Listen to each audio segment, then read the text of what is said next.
There's the menu for the afternoon. Table 2, John Higgins against Zhou Yulong. Matthew Selt against Judd Trump is our feature this evening from 7 o'clock UK time. And Ali Carter, of course, is the defending champion. He plays Pang. And here is Rolf.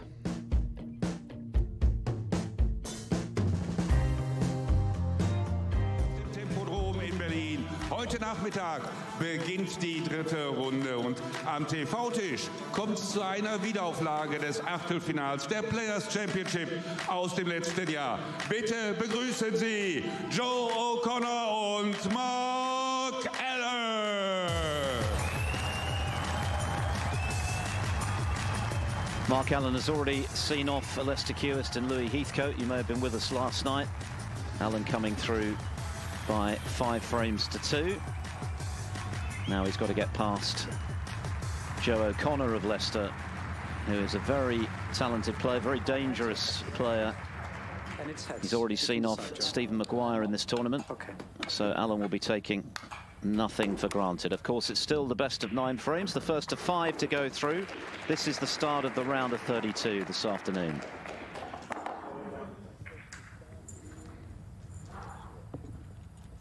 Mark Allen, a former semi-finalist at the German Masters. He'd love to go a couple of stages further this year and add this tournament to his already impressive CV.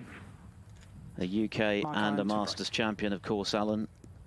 Semi-finalist at the World Championship last season. And getting us underway in the first of our 9 frames here on table 1.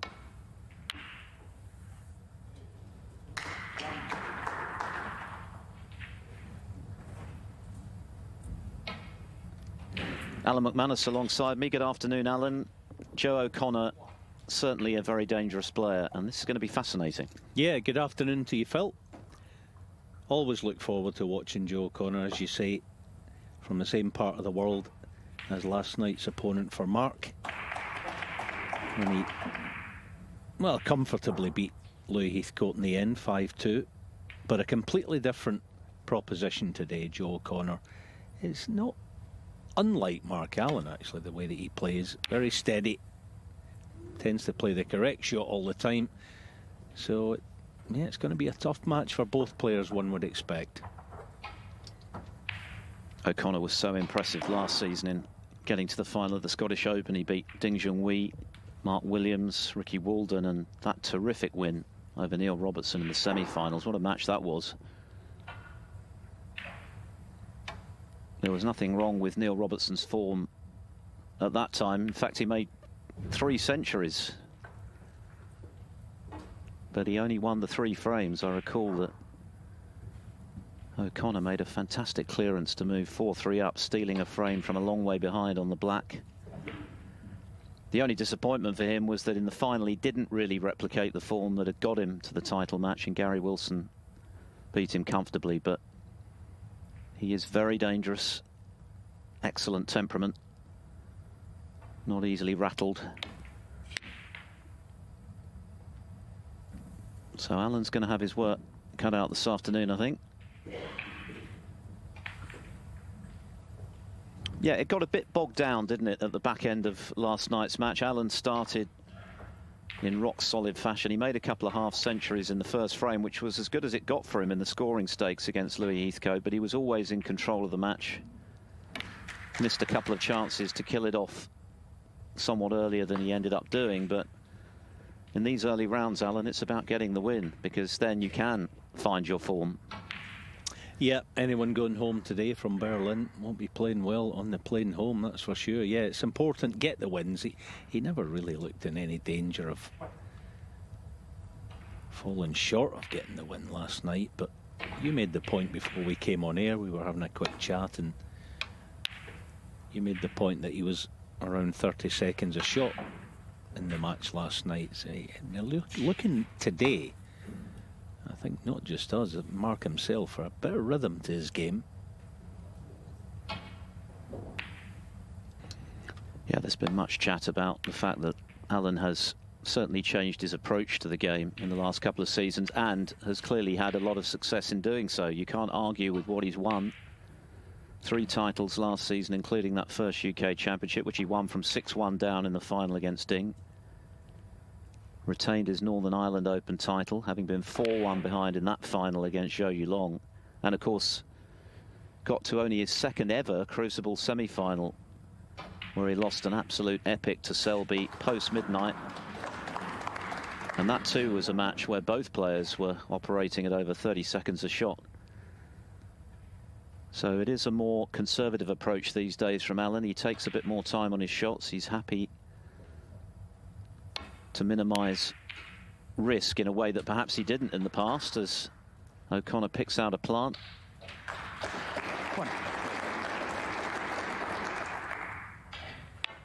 Yeah, he saw that. It was almost like a kind of 3-ball plant with a cannon in there as well. But he obviously knew his cue ball was going to be back in ball. So nicely picked out that by Joe.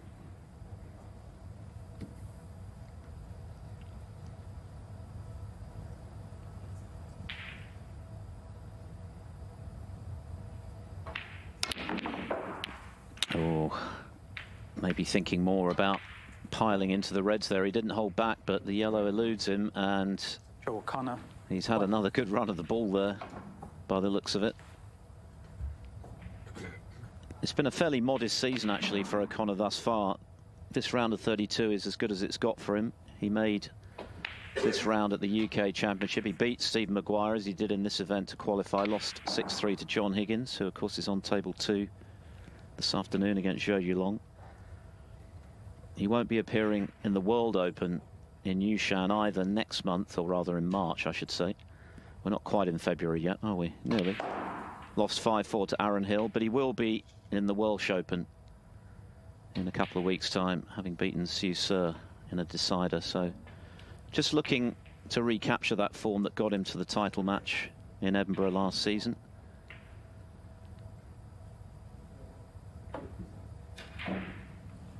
I think we can all forgive you the January, February thing, but can't we? It's that time of year.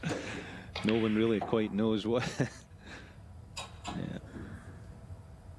But yeah, the season's really begins to ramp up now, doesn't it? And especially so for those players that are in position for sort of big, not invitation event. You invite yourself by your performances in the season. Of course, I'm talking about the Players' Championship and the Tour Championship that follows.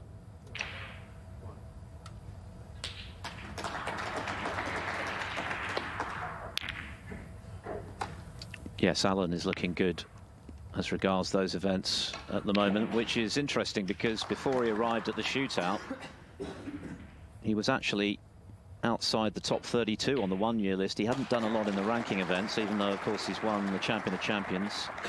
But he ended up winning that shootout, of course, picked up 50,000 ranking points, and that got him into the World Grand Prix.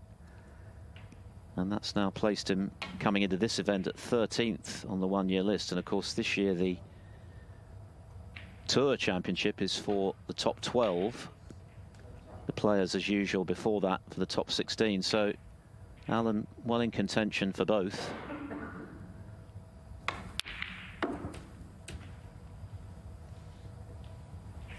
Joe O'Connor, on the other hand, is, for reasons mentioned, down at 54th on the one-year list. So he's looking to have a deep run, and a victory today against one of the world's best would certainly help in that regard.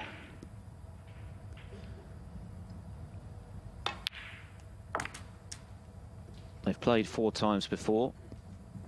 1 win apiece last season. Allen at the World Grand Prix, that went to a decider.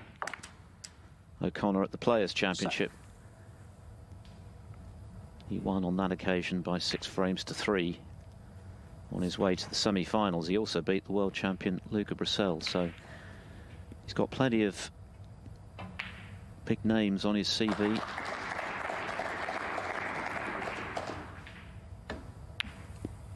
I know your mate John Higgins rates him very highly. He's beaten Higgins a couple of times as well. Yeah, he's not the only one. I think he's a fantastic player. I said at the top of this match, he plays the correct shot, or what is generally deemed to be the correct shot, or thought to be. Joe does it all the time. I really enjoy watching him.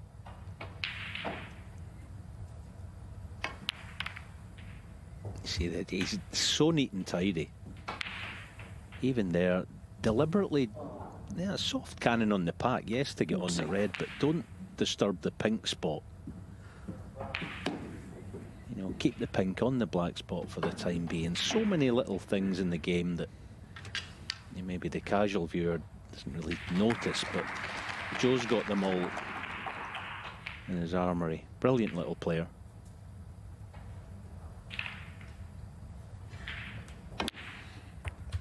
You may well have been with us this morning 15. On Eurosport 1 and Discovery Plus, watching an impressive performance from Kyron Wilson, who lost the first frame to Ben Wollaston, but completely dominated the match thereafter. Could have had a 1-4-7 actually at one point, 1-5-1.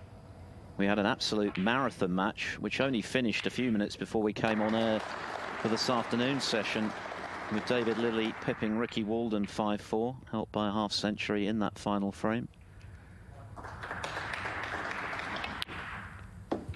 Barry Hawkins bowed out pretty handsomely, actually, to his friend Mark Davis, 5-1. That ends Hawkins' hopes of toppling Trump at the top of the European Order of Merit, which, of course, attracts a £150,000 bonus. The only two players who can deny Trump that prize: John Higgins on table 2 and Mark Allen here this afternoon on table 1. But Trump is red-hot favourite to claim it again.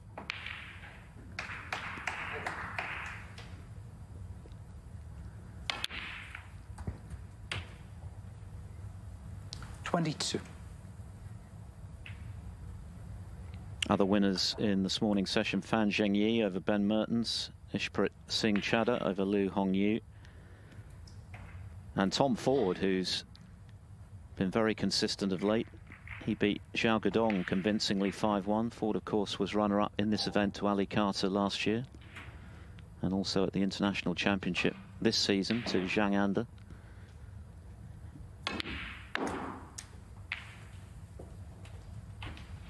That's another sparkling shot. That really is brilliant. 27. I mean, the pot was difficult. All right, it was a natural path back down, but the pace of the shot was superb. Plenty colours waiting, so if this red goes in, it should be a chance to score heavily.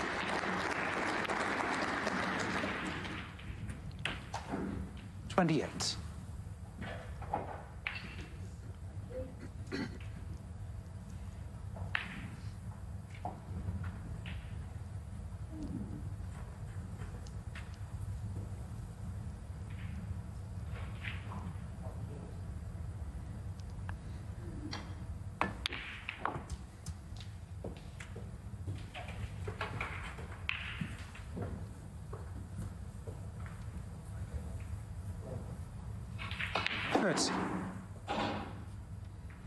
Just can't for the moment lay the cue ball exactly where he needs it. Gotta get this cue ball working back up table again.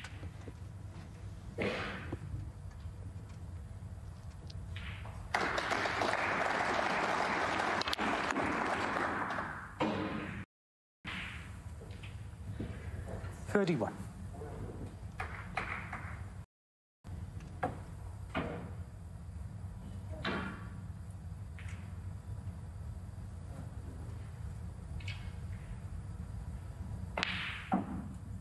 Talking about the way that he plays, what I do like about it, he gives every single shot 100% commitment. Not all players do, actually. He's one of those. I just like players that set their stall out that way. Oh, far jaw. Not gonna go, so... Joe O'Connor. Was a good chance. Hasn't come to as many as he'd hoped.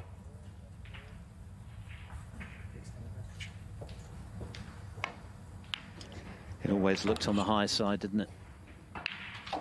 And I don't think these corner pockets have been especially generous from what we've seen so far. This is the third afternoon. Of course, this year this tournament has been extended to 7 days. Jordan Brown in the background there.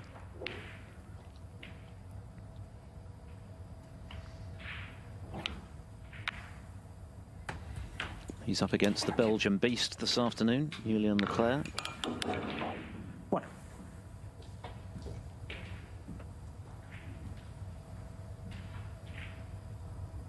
6 of the 7 tables in use. Another healthy crowd in.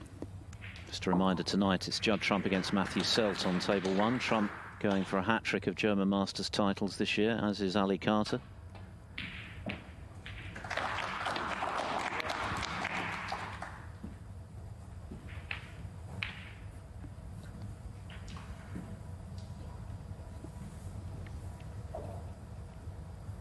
Set.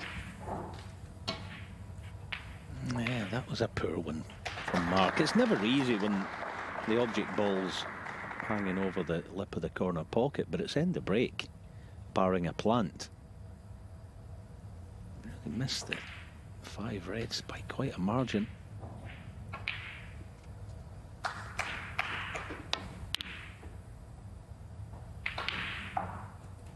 I think last night he put so much stock in the fact that he's trying to keep Louis Heathcote at bay that he sort of neglected his scoring duties a little bit, and it's not easy to get the balance right on both sides of the coin, but I do think that was an issue for him last night.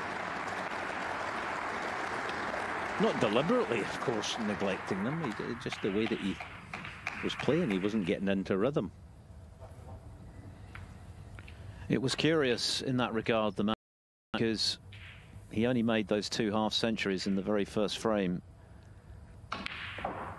And yet his pot success for almost all of the match was in the mid-90s, which is very high.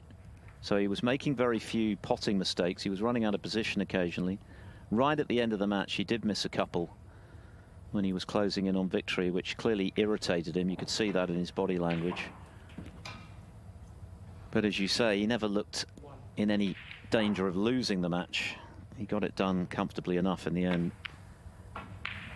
Whilst mindful, I'm sure that today he would probably need a higher standard, certainly in the scoring stakes, if he's to beat Joe O'Connor, who's clearly in form.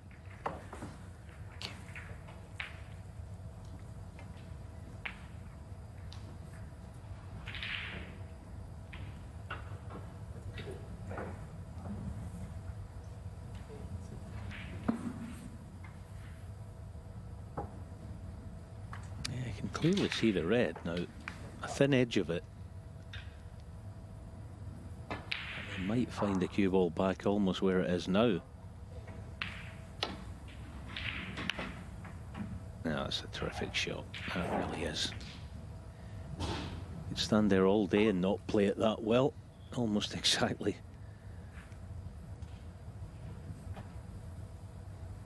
Back to where he played the safety shot from now. What sort of access does Joe have to the obvious red?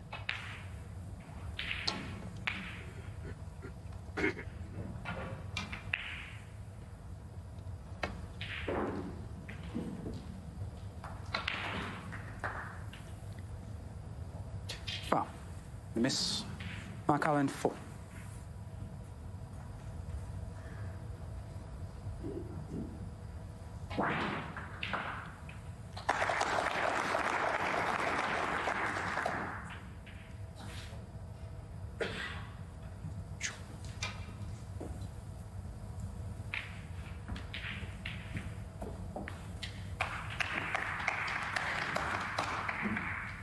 Kevin Dabrowski, our referee, is a pretty useful player himself.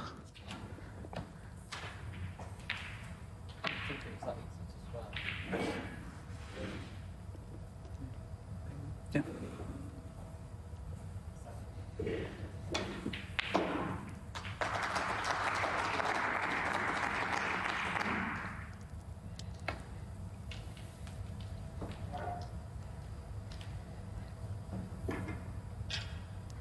Foul. Miss. Mark Allen 4. I'm actually amazed that Mark Allen didn't come round. The red that's second nearest clearly goes to right middle. I mean, you see it here, the cue ball releases, Mark. and he wasn't exactly hampered by the other one. You know, the reason being, you think Joe's going to get nice and tight in behind this red. There's that red there sitting in the open. I thought that was a surprise by Mark not to play it. I mean, the cue ball was pretty much where it is now, but 4 or 5 inches out from the cushion. Only red he could leave would have been the one he's playing. It's not negative, he's just not, I think, being forceful enough in his shot choice. A bit like last evening.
One thing that certainly underpinned Mark Allen's new approach to the game in the last couple of seasons has been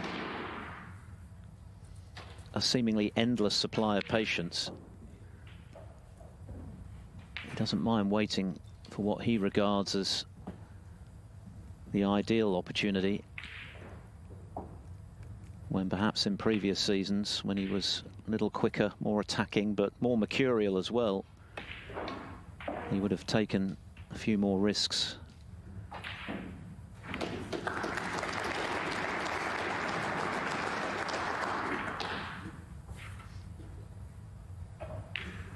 Certainly his safety was very good last night. He was able to create chances against Heathcote by keeping things tight.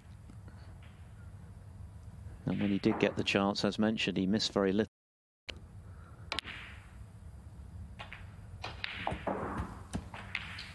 One.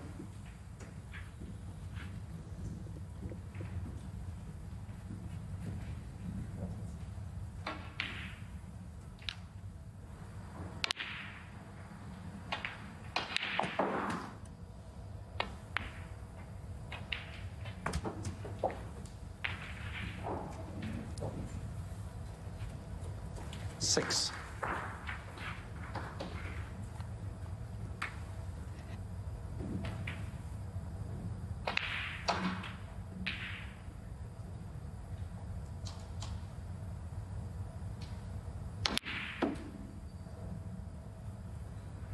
Seven.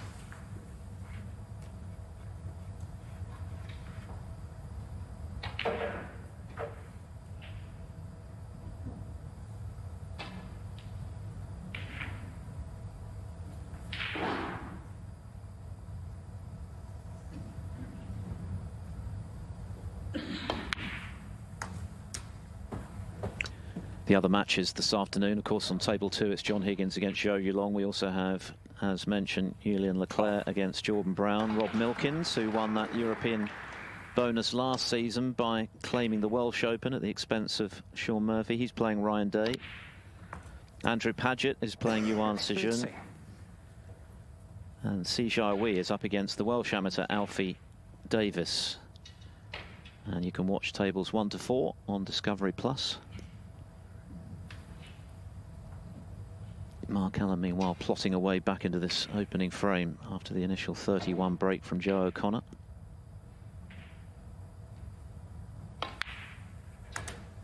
Yeah, I just don't think his cue ball's as tidy as we've known it to be in the past.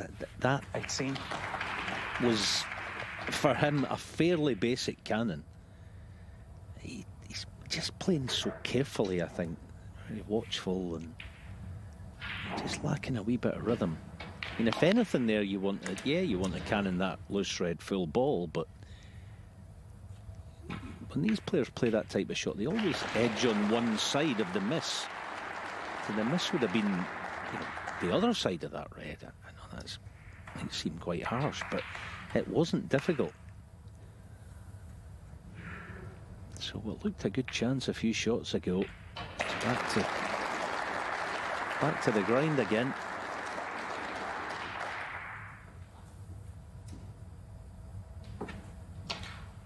Mark Allen, 8-6.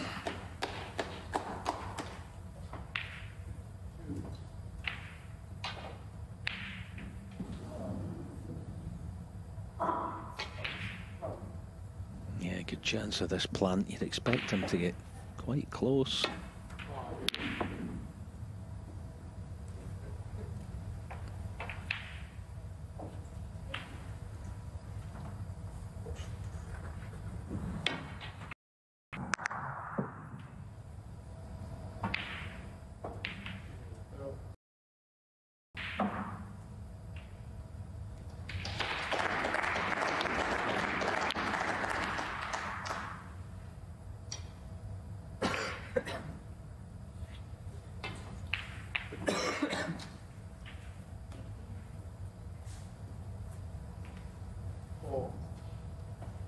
Yeah, no, this is vital. If Joe can at least get the pot, position's not as important because the cover in bulk is plentiful. Yeah, that was a big shot. What damage.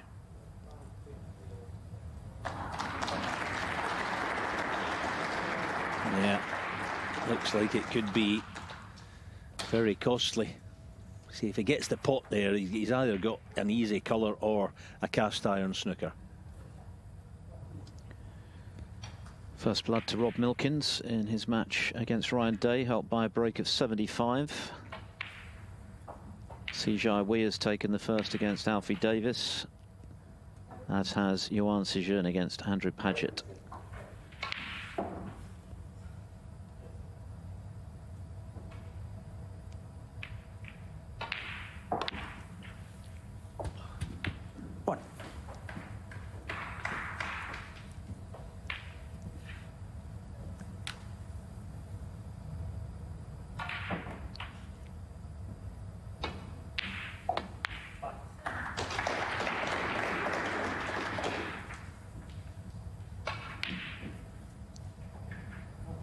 Six.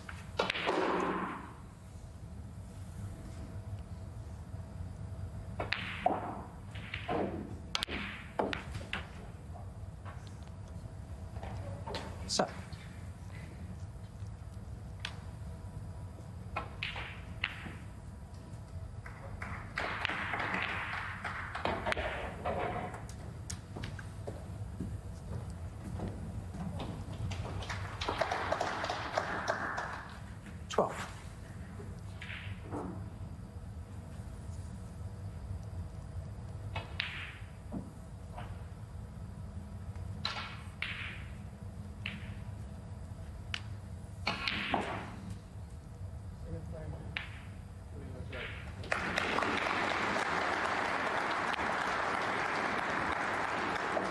Good save.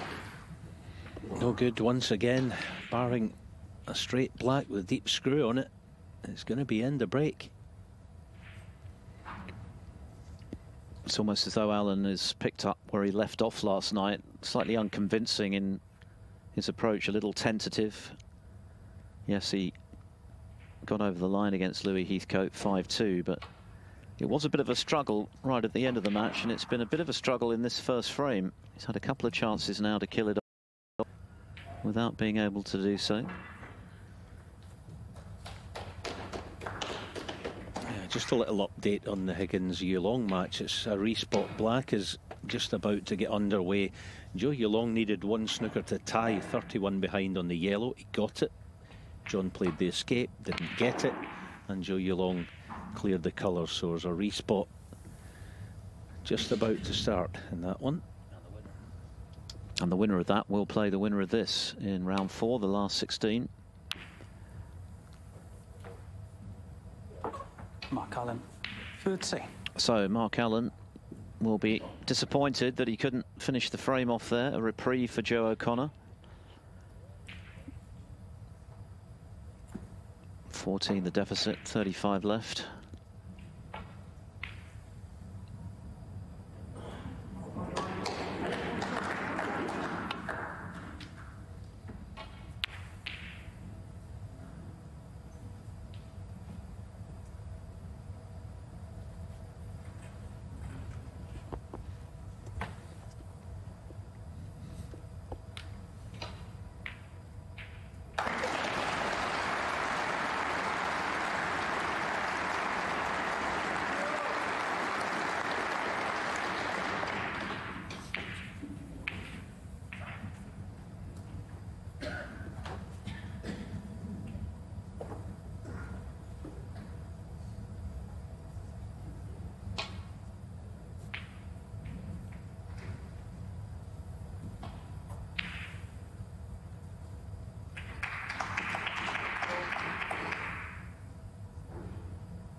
Oh dear. Well, that is unlucky, although that little cannon Okay, 4.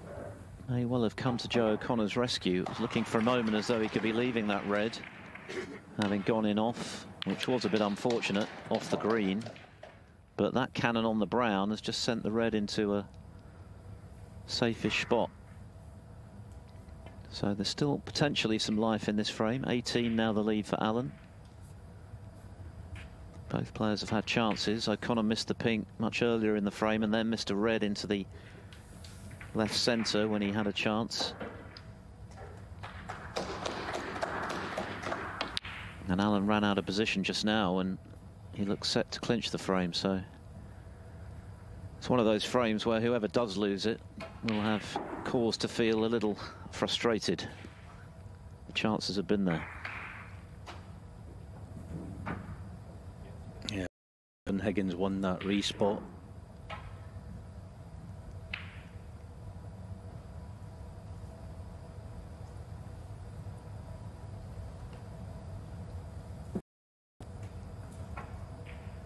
Joey Long had a go at a speculative double to corner, but didn't get it and left it over the opposite corner. So 1-0 to John Higgins.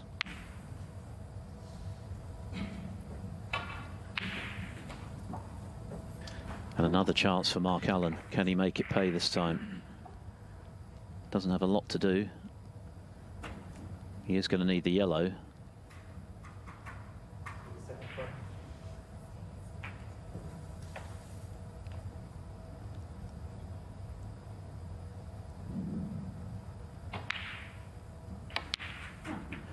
Overcut it, never in.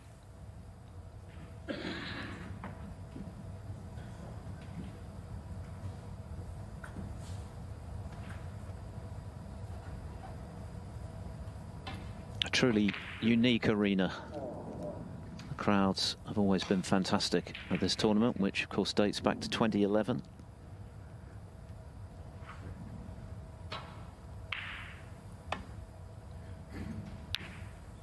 Joe O'Connor has made the quarterfinals here in the past. That was 3 years ago. Allen, the semi-finals back in 2022.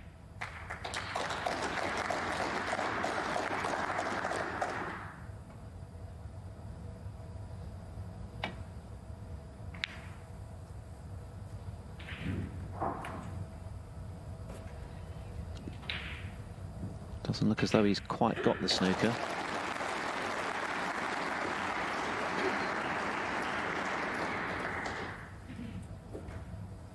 Yeah, his safety is generally very good as marks, but you've got to follow it up with scoring on the back of it, obviously, but he's not been doing that.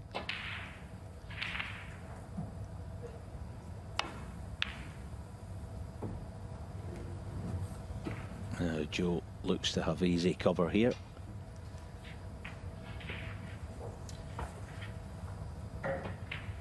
And this escape, no problem, but not easy to get a lot of distance between cue ball and red.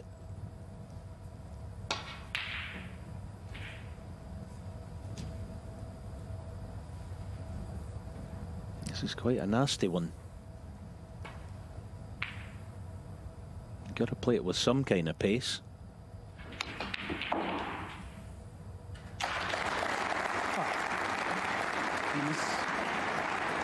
Joe O'Connor 4.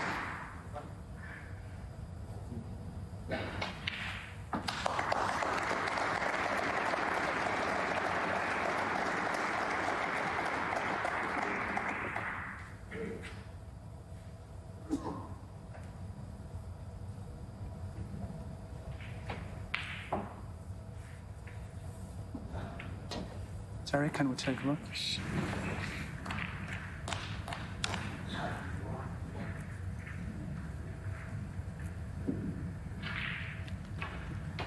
Terry Camilleri acting as marker. Looks as though he's been in the wars, doesn't it? I gather he fell off his scooter. So get well soon, Terry.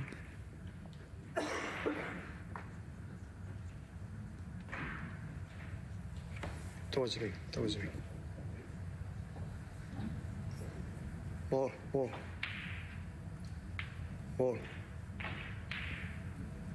Bit more. Yeah. Joe.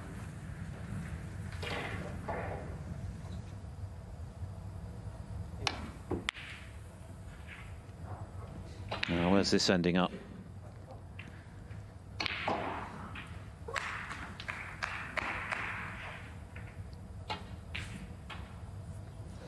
Chance for O'Connor.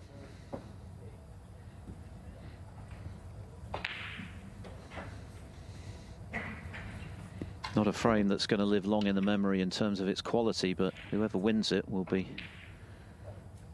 very happy, and equally whoever loses it will feel they've let it slip.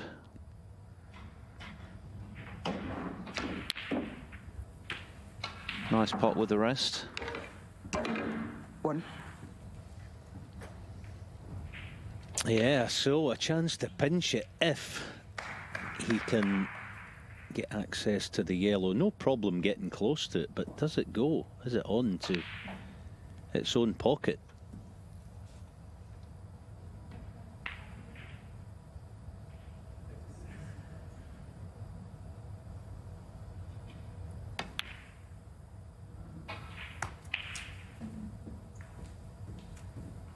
Clearly does, and this is absolutely perfect. As long as obviously he hits the yellow first here, he's bound to be nicely on the green.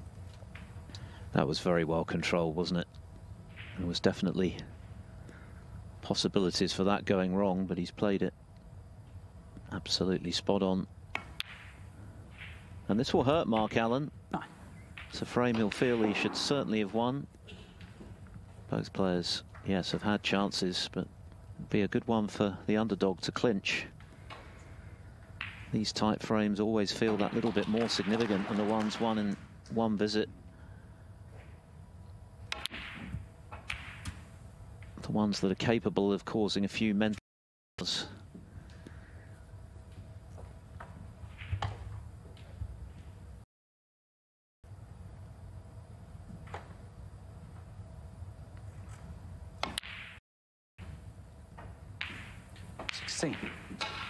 So just the blue and the pink.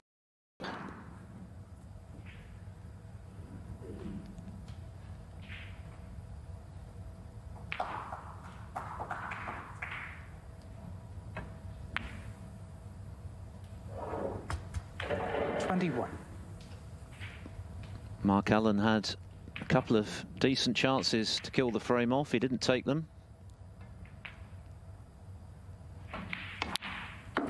And he's paid the price. Joe O'Connor has cleared to the pink. Quite a scrappy, nervy start to this match, but it's O'Connor who'll be much the happier because he's had the final word on the penultimate ball. He leads Mark Allen 1-0. Frame. Round 3 is underway here at the German Masters, and after a lengthy frame which saw Mark Allen squander a good couple of opportunities to come out on top of it, it's Joe O'Connor who has the first frame on the board. He breaks off in frame 2, 5 is the target, meeting with either John Higgins or Zhou Yulong, the prize for the winner in the round of 16. Just a reminder that if Higgins and Allen were to go out today, then Judd Trump would already claim that European bonus prize of £150,000. He's won it a couple of times before, of course, miles ahead in this, the penultimate qualifying tournament of the 8, the Welsh Open being the final one. Of course, Rob Milkins won it dramatically last season. He pipped Ali Carter to the post by beating Murphy in the final.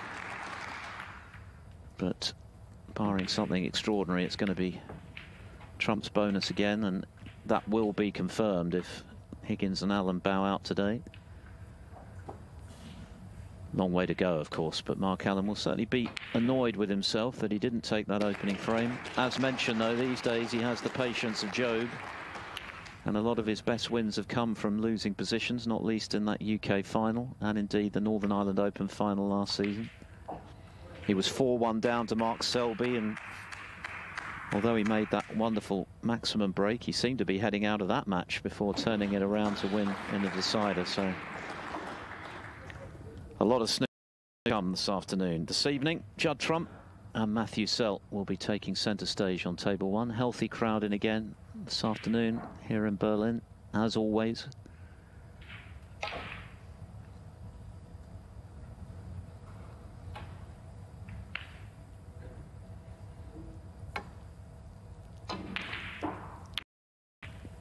The only other player who was in contention for that bonus bowed out in this morning's session. Barry Hawkins, who's rather lost his way. He started the season superbly, didn't he, Alan? Winning the European Masters in fine style. He beat Brissell, Selby and Trump back-to-back to win that, but he's gone off the boil a bit. 5-1 the result with Mark Davis today. Yeah, absolutely. I thought it was one of those matches, and it can be the case when, you know, they're kind of absolute besties, but they're really good mates, those two. So I think you can, when you get a match like that, it's a bit like a local derby in football. I think you never, there almost isn't a favourite in some ways. So yeah, good on Mark Davis, tremendous player. Good to see him remaining on the tour and having a good week.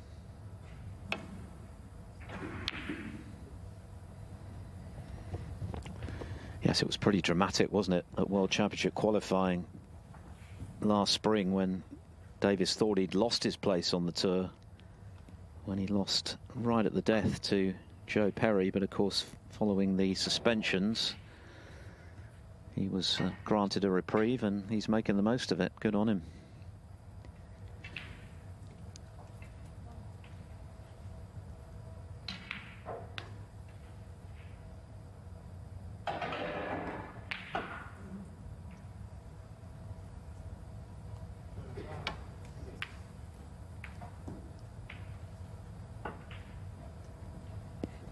Former English Open runner-up Mark Davis lost out to Stuart Bingham a few years ago in the home nations.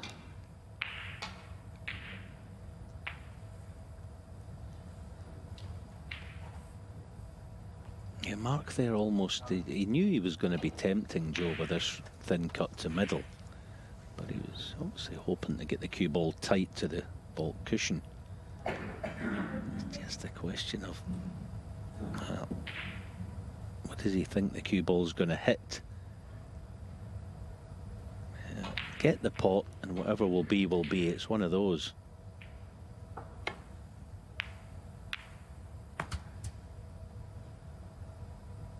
Yeah, he'll take that. Not the worst result. Okay, not perfect by any means, but it was a chance that, yeah, again, it was quite a weak shot by Mark. Presented this half chance.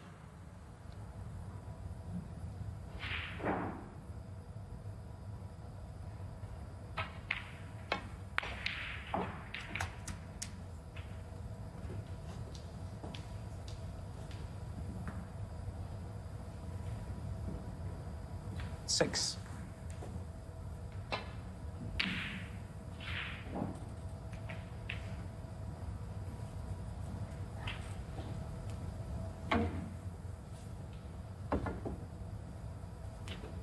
Just thinking, actually, this tournament, it's a brilliant place, a brilliant city, obviously, for people to come, the surrounding area where the venue is itself. It's a, yeah, not even a 10-minute walk to Potsdamer Platz, the sort of main square, and then you've got Brandenburg Gate, or Brandenburg Tor, as they call it.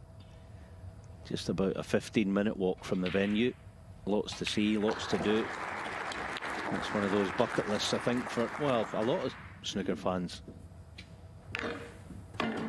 Set.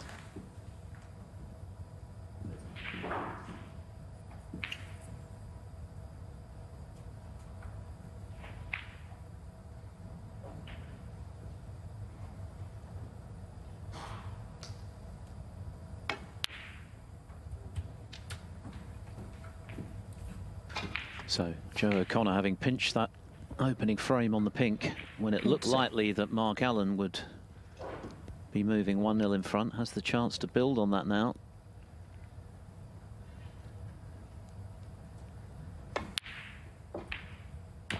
$15.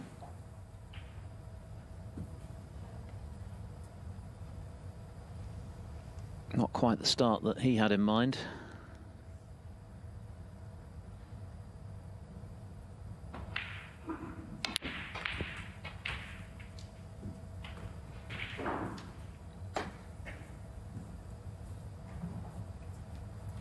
22.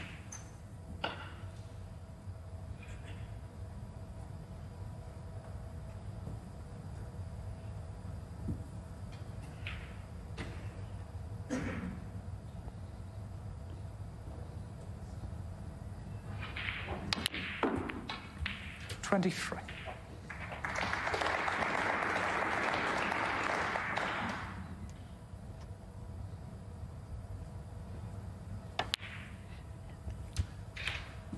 Other scores, Sijia Weir's doubled his lead over Alfie Davis.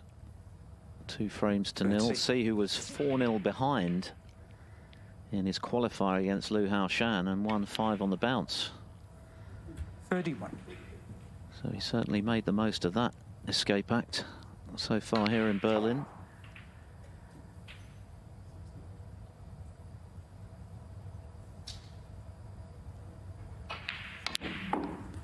One each now between Rob Milkins and Ryan Day. 2-0 Yuan Sijun over Andrew Paget as Mark Allen watches on. 38. John Higgins still leading Zhou Yulong 1-0, as is Jordan Brown against Julian Leclerc.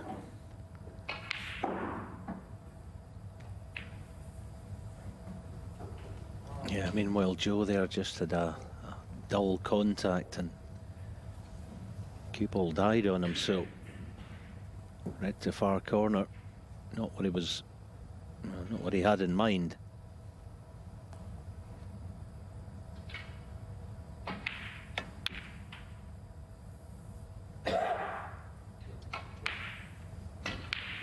Joe O'Connor, 38.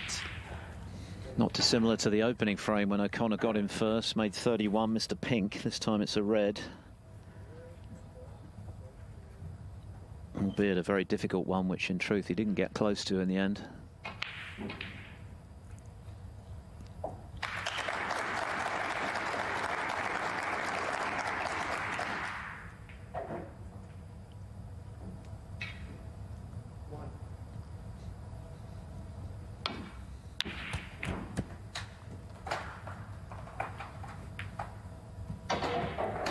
What a shot that was.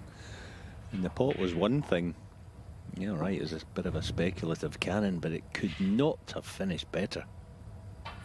It's like ticking a few boxes in one there, get the yellow off the cushion into the perfect place to attack.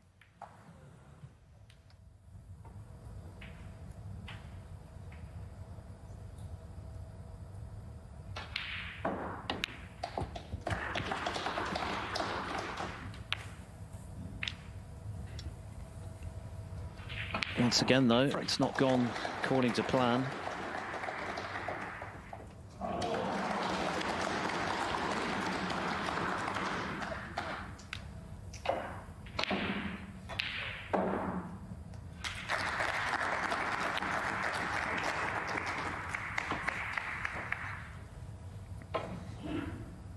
Mark Allen, free. Mark Allen's highest break so far. Yes, it's only a frame and a half old, this match, but 18.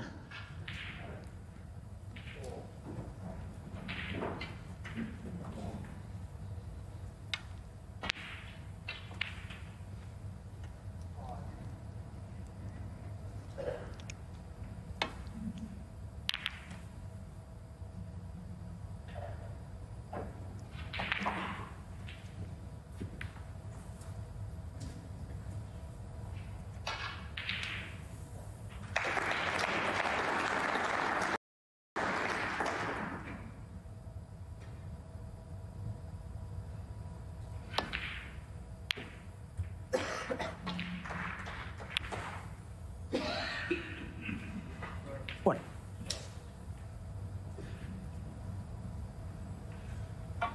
Now, perhaps a chance to take this frame by the scruff of the neck here if he can find access to the next red. Yeah, lovely shot.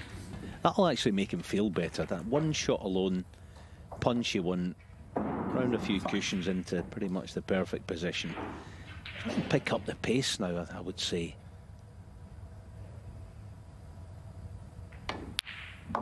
Six. You know, now that he's in that bit closer where you want to be. See if you can get the reds open early. Get about your work. Because at the moment, it's been sort of very passive, Mark Allen.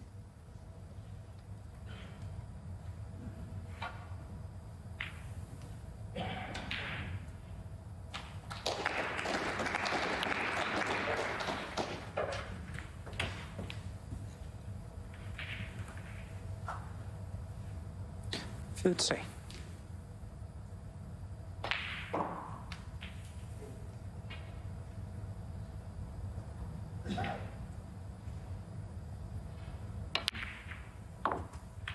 Would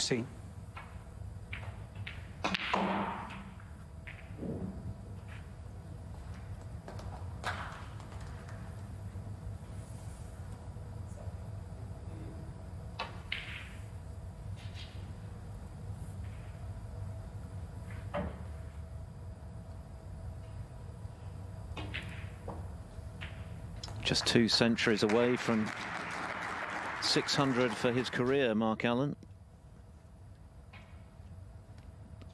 Only 9 players have achieved that many.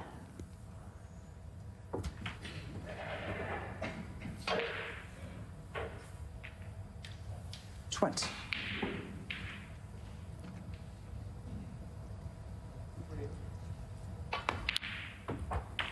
21.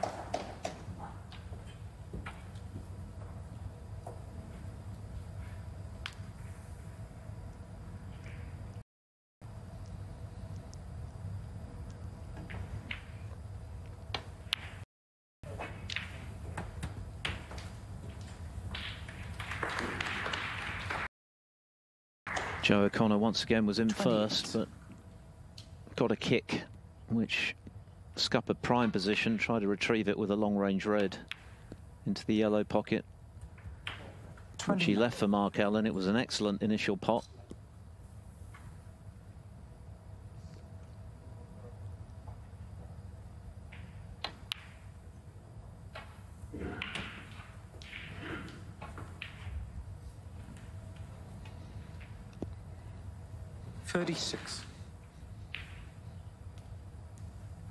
Yeah, clearly needs all 4 reds, so disturbing them here would be no bad thing. 37. Not great. Still got the one loose one, but it's not an absolute cinch to deal with the other 2.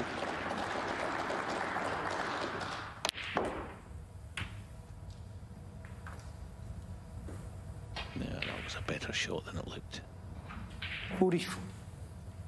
He should pretty much guaranteed some kind of angle now to get those reds in the open.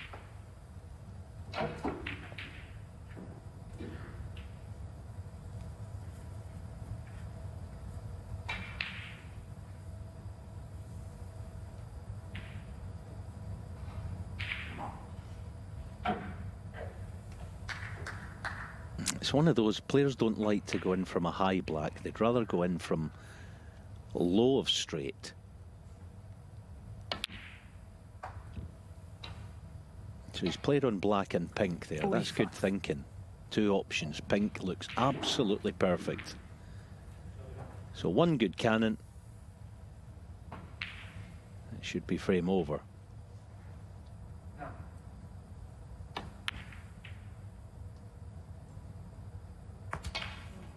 Wow. There was just a moment of doubt as to whether that was going to reach the pocket and then drop, but it did. 51. So Mark Allen on the cusp of levelling this match. 52.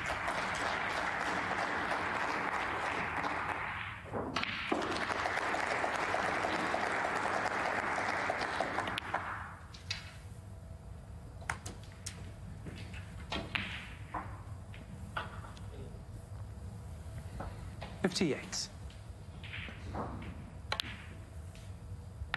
59. So pink is frame ball.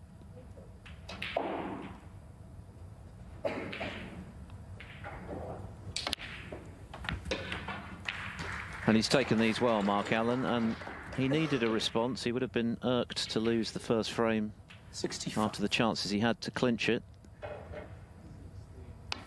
Joe O'Connor had the opportunity to inflict some further 67. damage, but broke down on 38. And that's proved expensive. 70.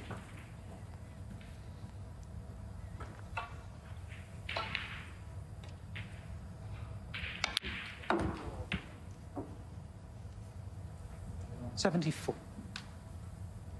Came through against Manasarwin Fetmalaikal in his first match, Mark Allen, and that proved to be a close call for him. Went to a decider, although he won it in style with a century. Last night was more comfortable against Louis Heathcote. I think he'll feel he needs to raise his game 85. to get the better of that man this afternoon, and he's done so in this second frame. 92. Much more fluency about that break from Mark Allen. A run of 92 to level proceedings in style here in Berlin. So battle is joined. It's one frame all. Some of the old fluency from the pistol in frame two. A nice break of 92 from Mark Allen after Joe O'Connor had been in first, lost position, and then missed a tough red from distance on 38. So 1-1 after O'Connor pinched the opener on the pink. First to 5 to go through. The winner to play either John Higgins or Zhou Yulong, who are doing battle on table 2 and on Discovery Plus. This evening, Judd Trump against Matthew Selt is our feature from 7 o'clock UK time, 8 o'clock local. Mark Allen's average shot time picking up significantly with that run of 92 just now. It was in the high 20s.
Mark Allen 4.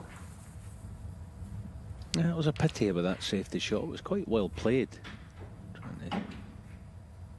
So I used the contours of the table, the half ball. It was like a billiard in off that, but quite unfortunate to find the corner. Now can Mark keep this going? Type of shot he should get 9 out of 10, really. Yeah, no problem. Good pot. 1.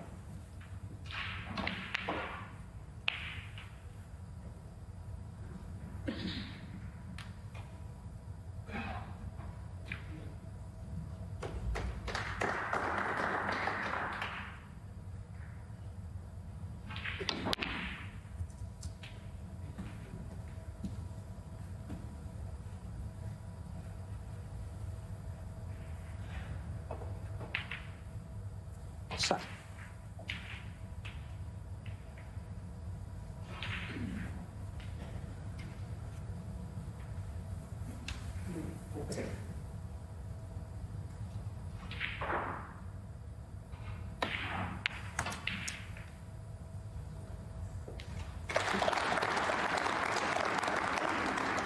Eight.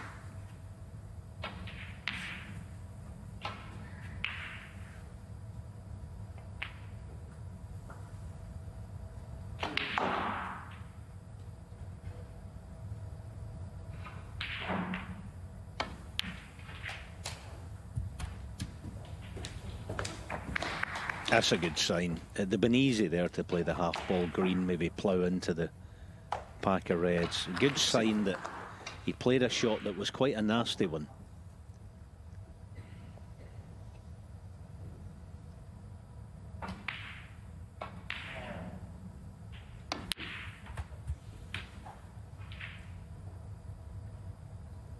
16. Yeah, it's also a better shot. Better than 10, you know. Go in now with plenty of pace. Just, you know, caution to the wind a little here. Get the reds moving.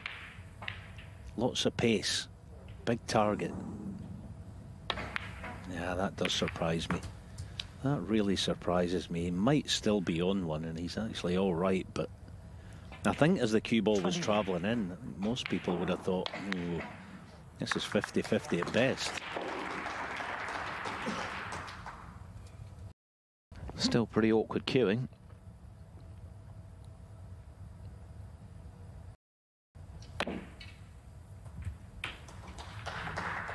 And as a result of that, A1 positionally low on the blue.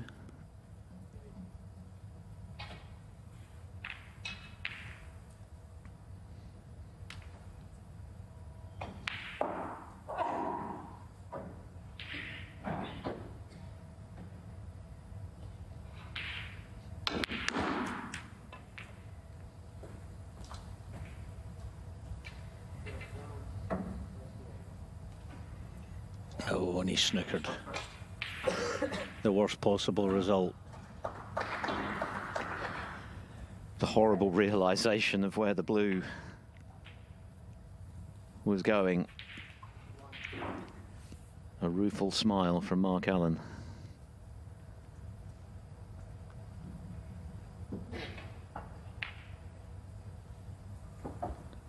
Yeah, it's one of those when the cue ball comes to rest pretty much on the blue spot. You're scanning the table. Please be a spot that's free.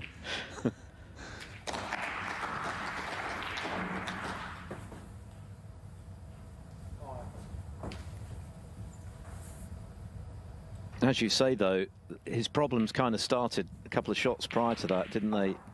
In going into the pack as he did, he landed awkwardly on a red. Yes, he had one, but that meant that he couldn't guarantee a good position. He had to go round the houses off the blue, and then you're, to some extent, trusting to luck as to where the cue ball ends up. Yes, he's very unlucky to end up there, but maybe the difficulty stemmed from a few shots previously.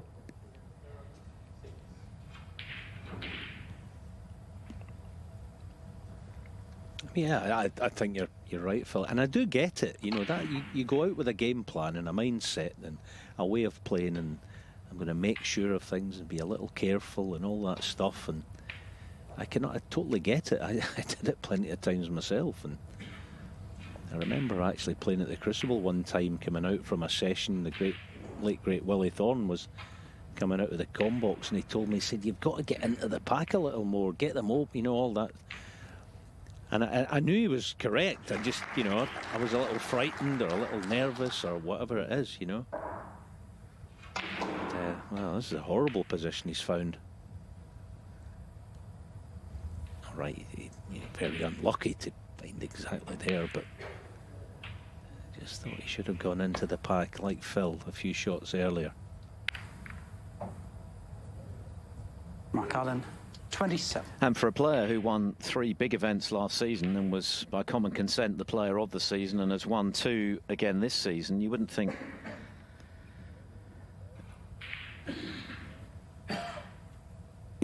he'd be short on confidence, or wouldn't be feeling tentative about his snooker anyway. He was unlucky to land where he did, and he has left a chance for O'Connor.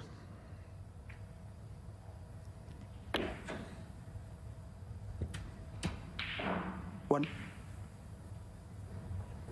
And it's catching, isn't it? That wasn't easy, but short the enemy, and that, well, probably will be end of break unless he finds a really good pot. Does have a shot to nothing from the right wing, but not much better than that.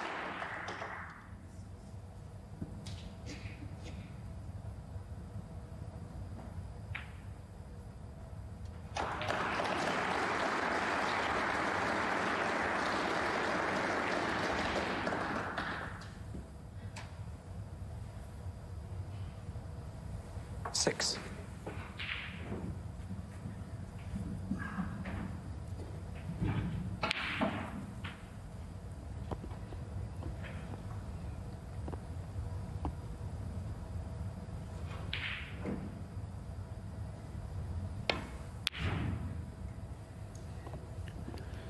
Couldn't really get close to that one. Joe O'Connor, 6.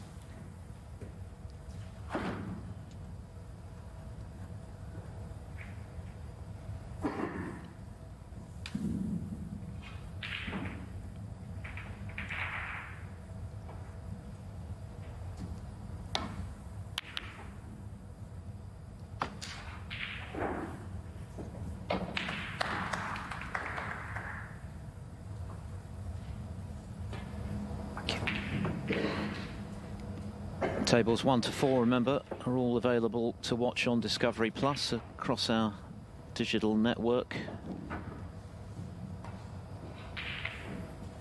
A feast of snooker for these fans. All sorts of options available to them in this open plan arena.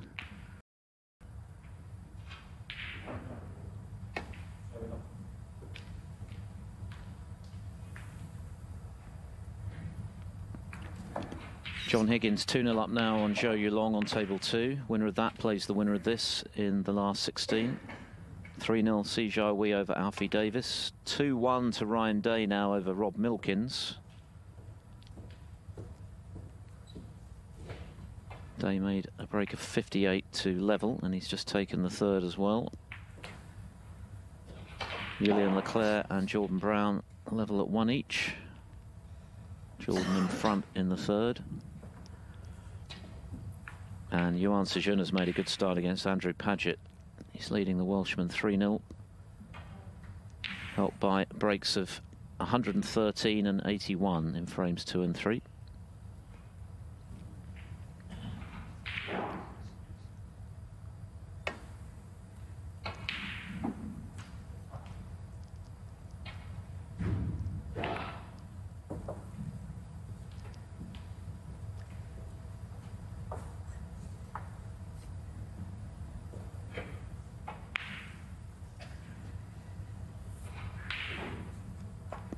Although Mark Allen's ranking performances have been relatively modest this season, barring, of course, the shootout, which he won, which proved to be very significant for him because it propelled him into the World Grand Prix, a tournament he won last season, of course, beating Trump in the final.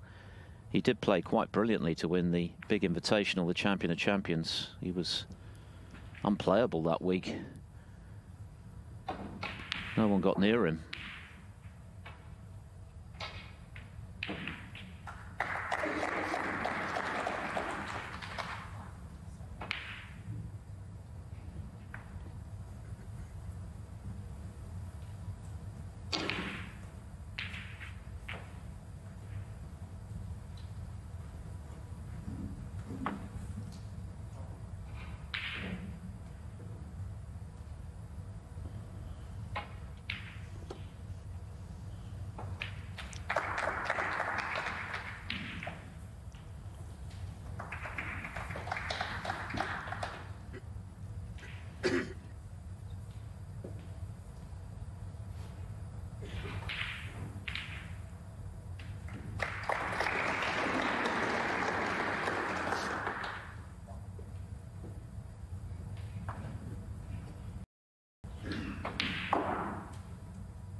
Touching ball.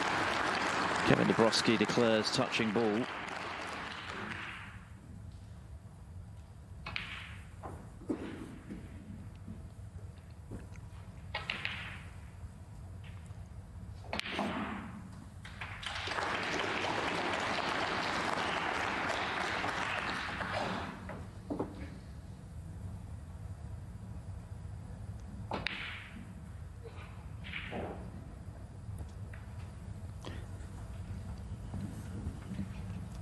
I mean, obviously the red on the right-hand side is the one that they don't want to leave by playing into balks. That being the case, if this goes on for another, you know, 2 or 3 shots by both players, then the referee's entitled to step in and, you know, give them 2 or 3 shots both. But thankfully, Joe's going to solve it right here and now.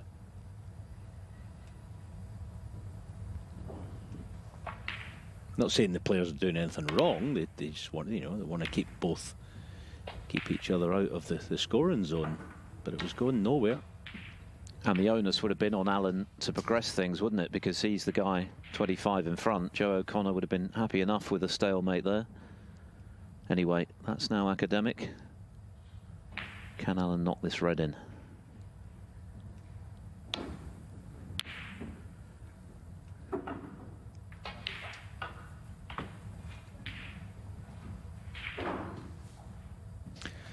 Yeah, decent effort. But now then, Joe. It's never easy, this type of shot, at the best of times, but when you've gone through a little passage of play with no rhythm to it, so I feel the blood flowing through the cueing arm. Let's see if he can cue this one sweetly. Oh, that's superb. That's a brilliant shot. Sometimes in the early rounds here at the Templedrum, shots like that on table 1 won't get the applause that perhaps they deserve, because obviously spectators' attentions can be trained elsewhere with so much snooker going on simultaneously. Of course, that all changes on semi-finals day when we go down to the 1 table, and that's when the atmosphere here really is electric. A long way to go before we get to the last 4, but this is a decent chance for O'Connor. He's just looking to re-establish himself, really. He pinched the first frame, he was in the second, suffered that slightly unfortunate heavy contact which scuppered position.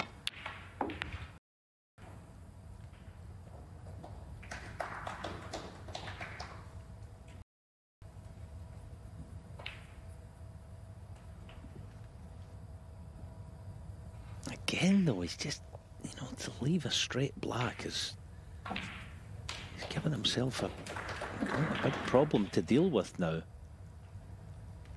And clearly, Phil made the point that along the cushions, the pockets are certainly not big. So that's the reason he doesn't want to play on it.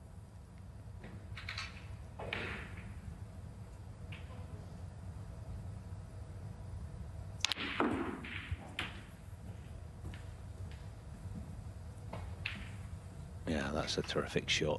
That really was good. 16. So, now, get the cue ball out of there. Reds are going to go far and wide. You'd fully expect to be on blue or bulk colour. Key shot, this. Or pink, even better. Now, what a chance 17. for Joe.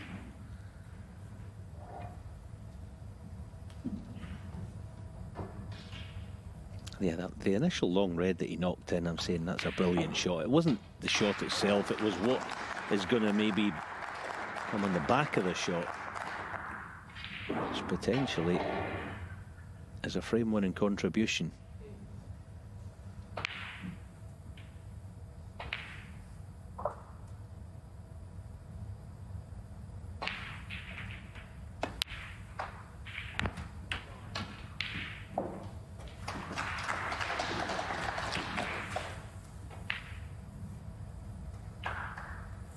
Twenty-three.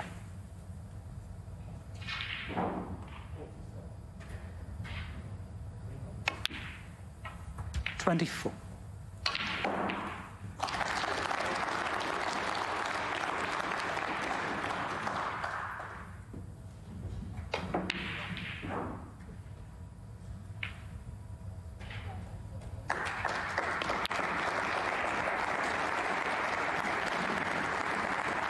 O'Connor's highest break so far, the 38 he made in the second frame before he missed the long-range red. But what a chance he's got here to retake the lead. 31.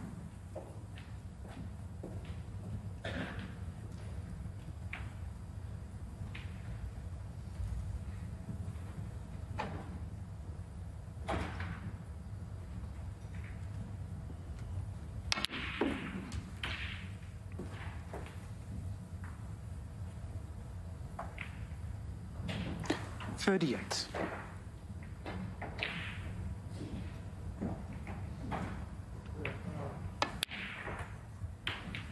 $39.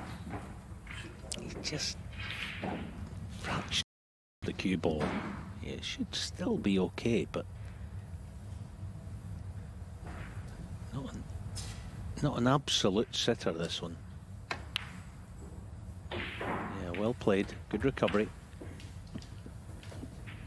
It's been a scoring exhibition so far from Yuan Sijun against Andrew Paget.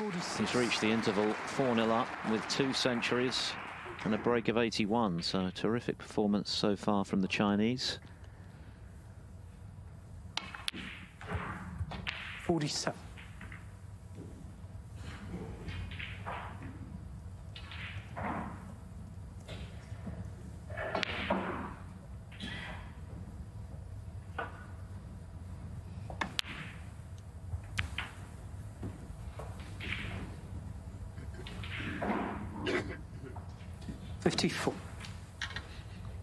Assuming Yuan Sijun goes on to win that match, he will play the Si Jiawei or Alfie Davis in round 4. Si currently 3-0 up. 55. We've got the fascinating prospect of Neil Robertson against Joe Perry in the last 32. Robertson in very bullish mood after 2 very convincing victories so far this week. But of course, he's recently been working with his good friend Joe Perry, with Perry acting as a mentor, so 62. That'll be interesting.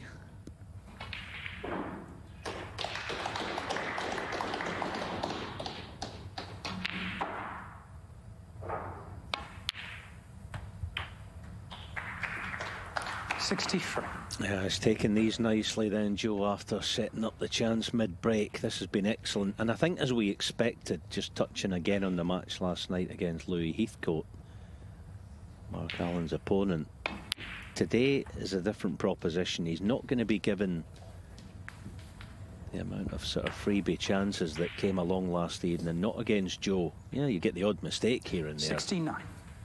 Who doesn't? But he's very solid, this fella. Could be doing with this red going in, just to put any doubt. Joe O'Connor, 69. 44 the difference, 35 remaining, so it's 3 snookers for Mark Allen.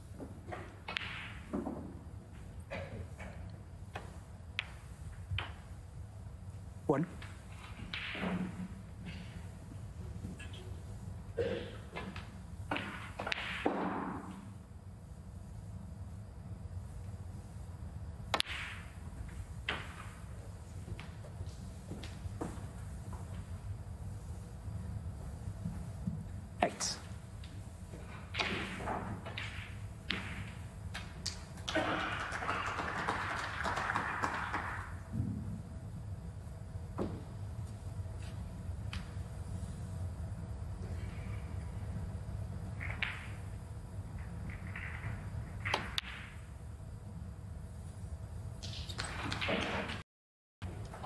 Mark Allen, 8.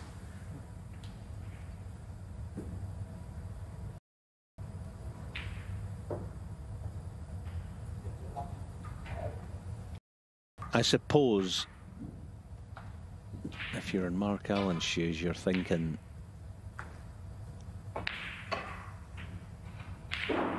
with the 36-point difference, 9 points to tie, you know, 9 points worth of fouls, so 1 of 4, 1 of 5 for a respot. That'll probably be the way he's thinking. Knowing Joe as I do, he's not going to be getting a free ball, not this time anyway. Not that it would be any great consequence anyway, with only a 2-point value to the ball on. Great hit.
Welsh amateur Alfie Davis, son of former professional Anthony, has got a first frame on the board against Si Jai Wei with a break of 54, but Si leads 3-1 at the interval.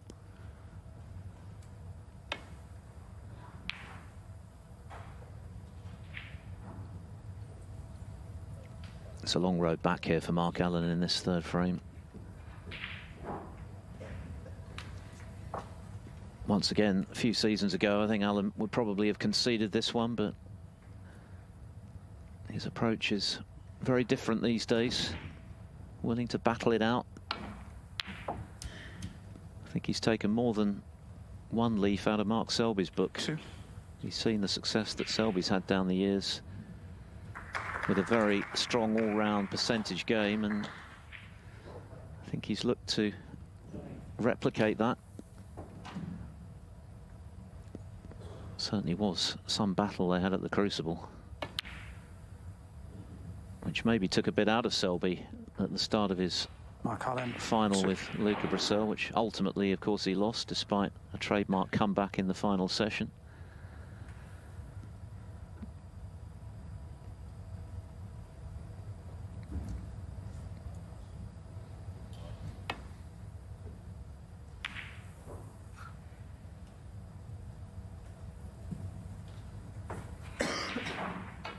.34 the difference, 25 there.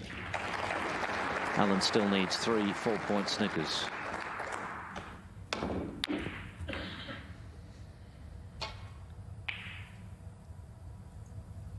Free.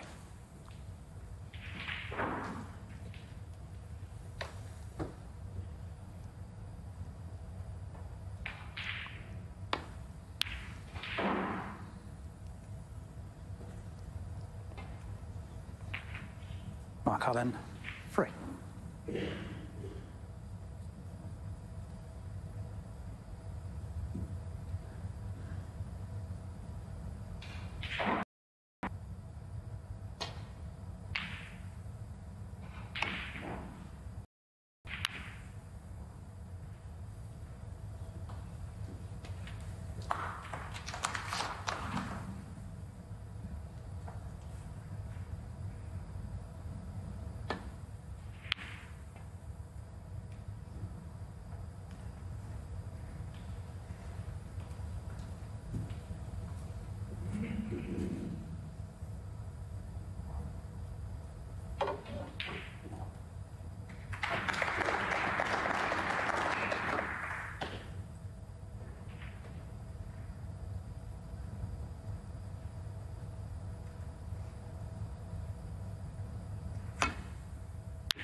Close, very close.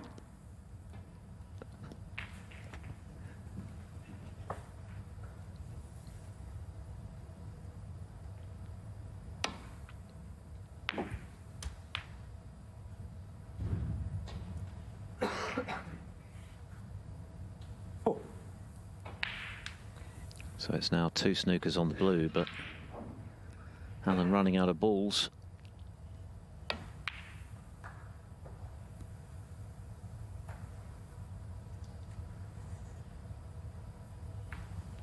Mark Allen, 4.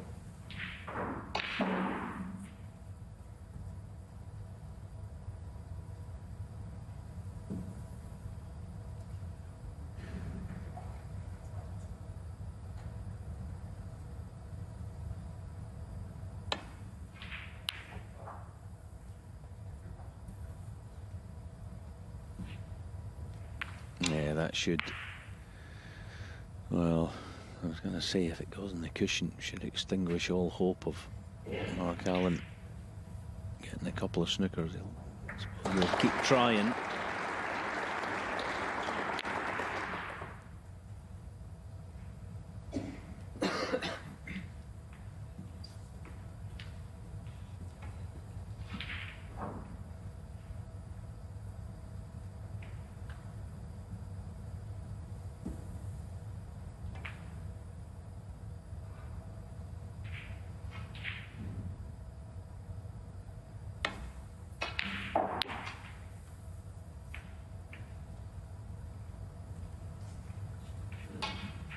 Yeah, the other thing is he's not playing against a player in Joe O'Connor who's going to ease off the gas and sort of think, oh, the frame's won, and play a lazy shot and present a chance for Mark to get in behind black.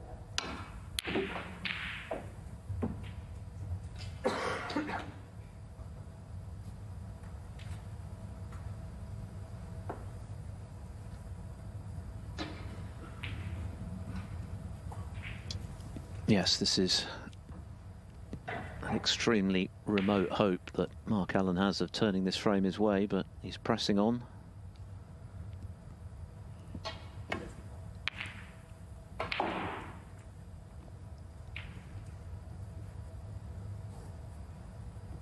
He's not going to be keeping that blue out.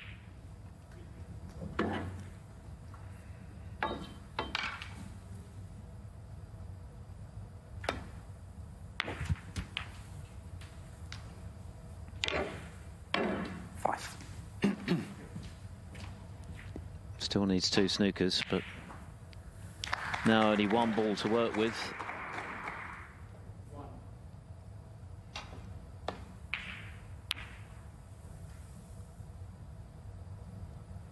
Mark Allen, 5.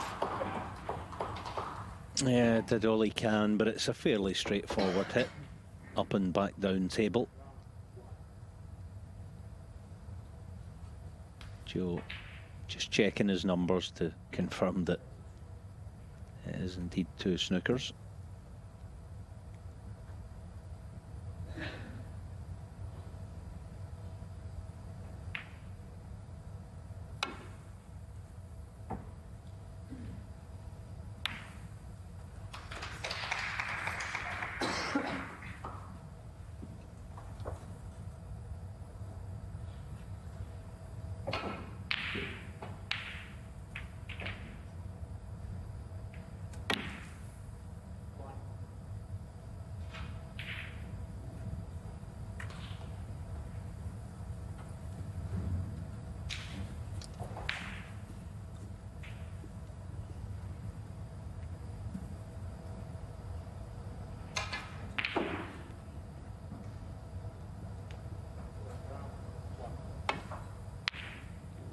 Oh, goodness. Just when it looked as though this frame was finally going to be put to bed, Joe O'Connor can't pop the pink, so on we go. He's still very much odds on to win the frame.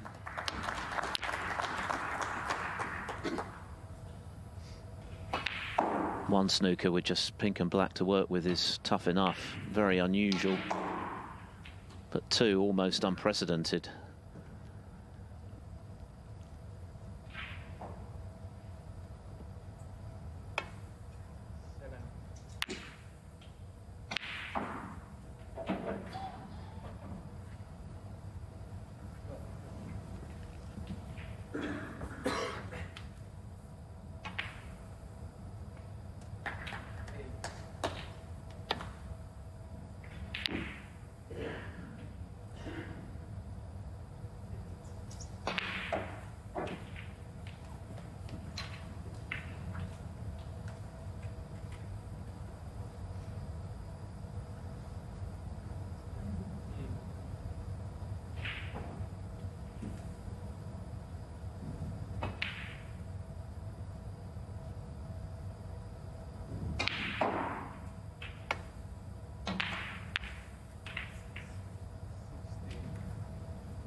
He's been battling on for 12 minutes in a bid to get these snookers, so far without success. At one stage needed 3, now we're down to the last 2 colours, he needs 2, but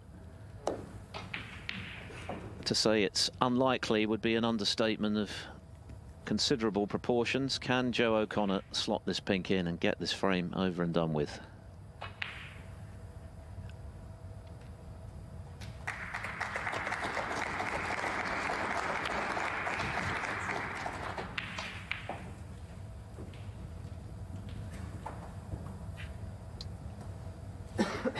I don't think O'Connor's the kind of player who's going to be fazed by this protracted ending to this particular frame. There might be one or two players who would be, but not in his case, I don't think. That said, he'll want it over with, because the longer it goes on, I guess the greater the chance is that something extraordinary could happen.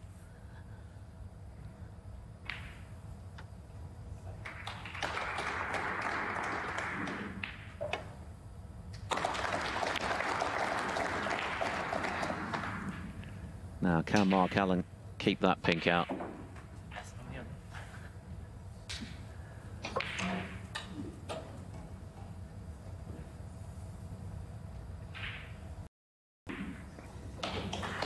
It's done pretty well there, actually. Couldn't legislate for it. It's going to end up, though.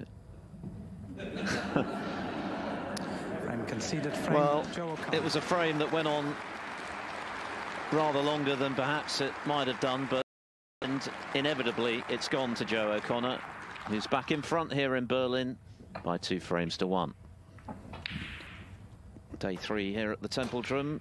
We've already had a session this morning, of course. Kyron Wilson was in fine touch in overwhelming Ben Wollaston, having lost the first frame, which was pretty lengthy and scrappy. Wilson then dominated. Of course, he's a former champion here. Very happy memories of playing here in Berlin, and indeed has a great record in Germany. He's won 3 titles in this country.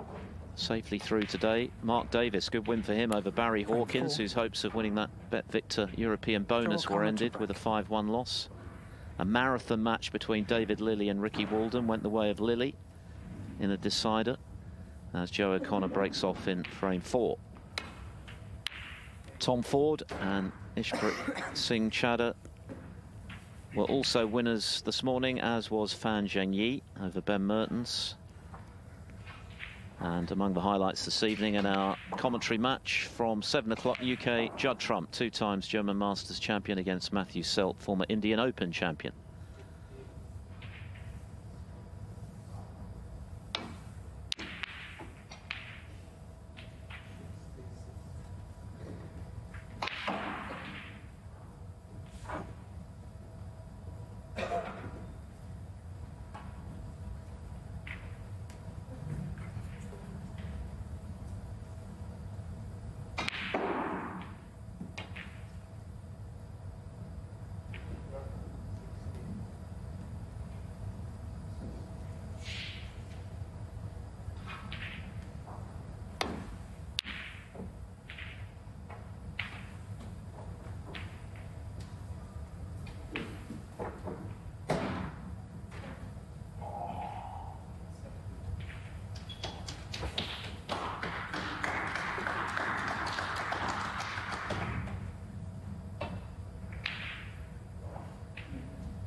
One.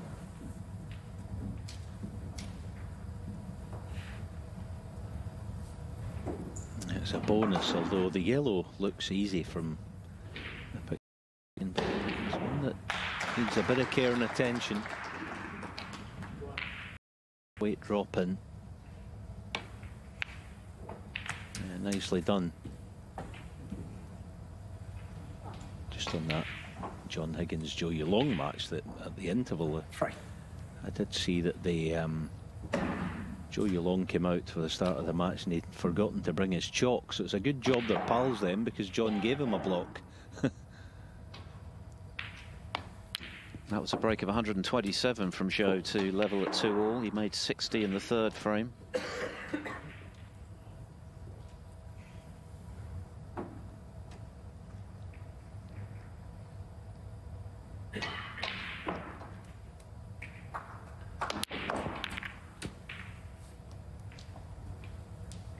Well, judging by Mark Allen's body language, that has not gone as hoped.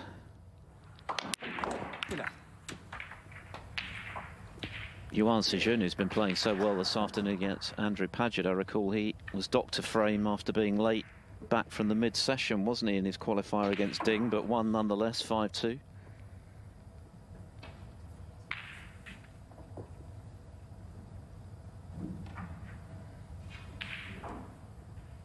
Yeah, I've always thought, actually, with it, you know, I played, well, hundreds and hundreds of matches, the referee would always say to you, 11.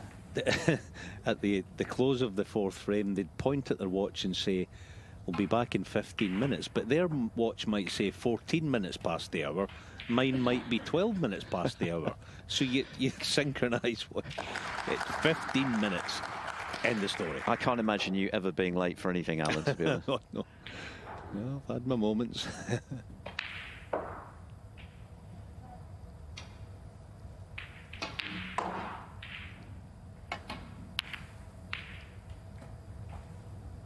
Yeah, I just always went on my time. I looked at my own watch. 15 minutes from now, I will be back. End of story. A bit funny that way. You know, you end up having an argument. No, my watch is faster than... Oh.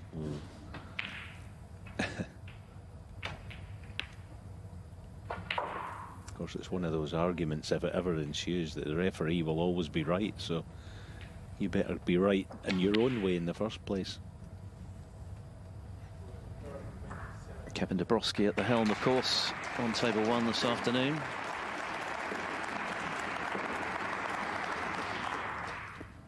So can Joe O'Connor take a 3-1 interval lead?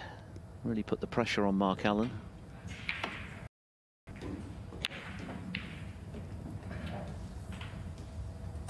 Once again, Mark Allen's pot success is extremely good at 95%. Joe O'Connor's, on the other hand, down at 79%. Some of that would have been down to trying to end that lengthy duel for Snookers just now, but Allen with just one of the 3 frames, albeit that he won it impressively. He's overcut that red, though, to give his opponent a chance. Yeah, got to be honest, he's really struggling, isn't he? One contribution in frame 2, but in general, he hasn't been good. He hasn't looked good at all. Just his demeanour, it looks lethargic and not tuned in, not playing well.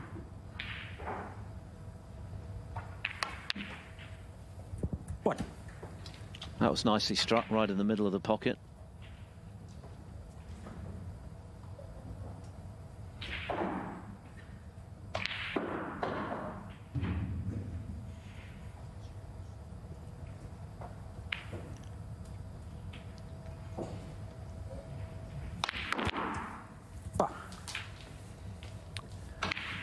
Well, we've seen it many times before.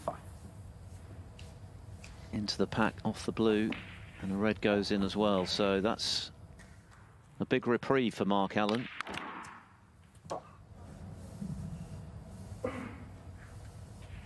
Yeah, there's nothing you can do about that as a player. You just got to, you know, hold on to your hat's time, isn't it, when you go into the pack at that speed?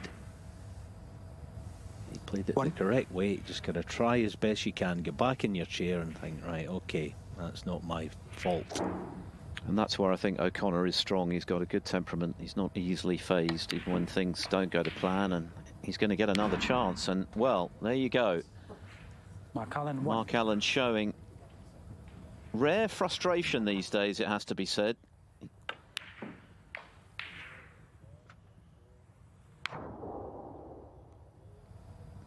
But that belies his state of mind right now. He's not looked all that comfortable either at the back end of last night, even though he won, of course, 5-2 against Louis Heathcote, or today for the better part. And he gave the table a fair old whack there.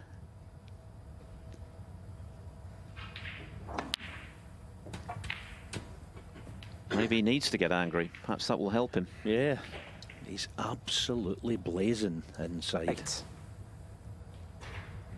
He doesn't really look it there. He's managing to hold it back, but he is fuming. Now, the best way to treat that as an opponent is punish. Make it hurt even more so. No.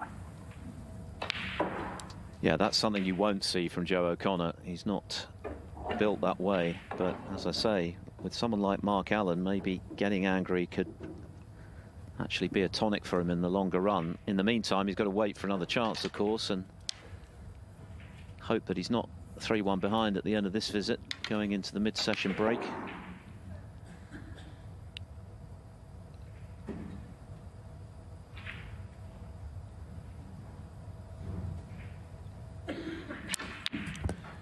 We'll have another look at that moment when Mark Allen lost his cool.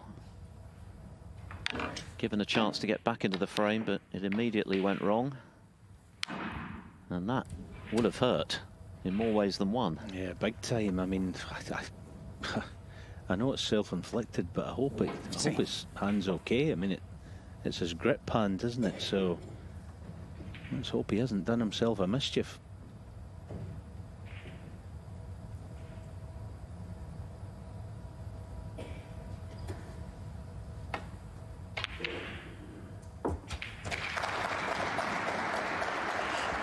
He's just lost the cue ball a little there.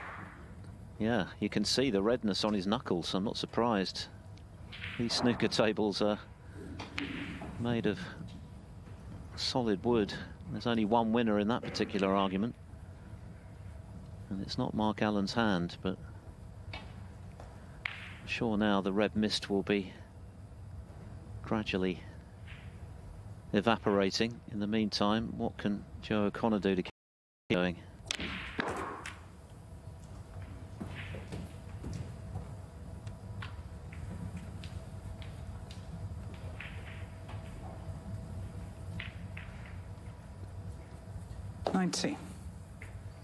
Another big shot.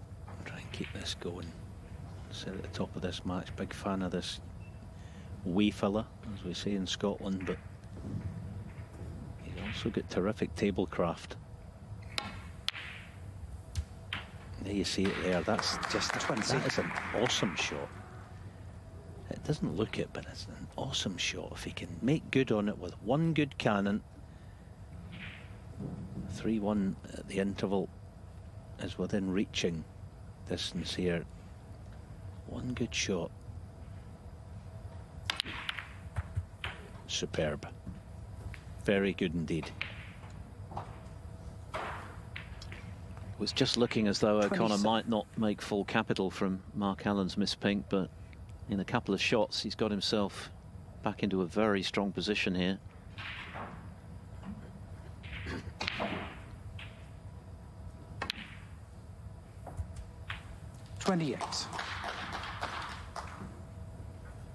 He kind of strikes me as one of those, I mean, I've spent a little bit of time with Joe. He strikes me as one of those guys that he's kind of good at most things.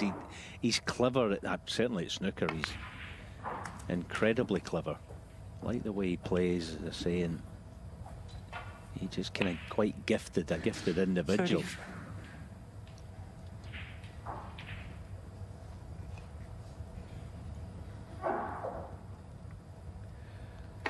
Well, that match he played against Neil Robertson in the semis of the Scottish Open last season, I would imagine he would class as his best ever performance, because Robertson was playing fantastic stuff. But he produced a couple of monster breaks, including that clearance for 4-3 to come through in the end. Just couldn't find that form in the final, and of course Gary Wilson played exceptionally well, but that was what he was capable of. Oh, but he's missed the pink. He's missed the pink. Joe O'Connor. That is 34. a big let-off for Mark Allen. How important is that going to be at the end of the afternoon?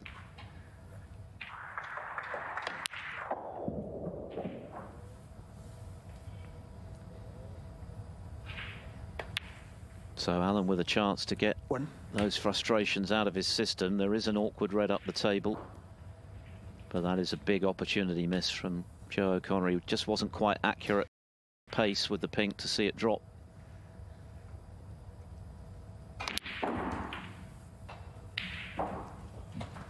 What a big frame this has become now. Yeah, massive, massive frame. As the mid-session looms.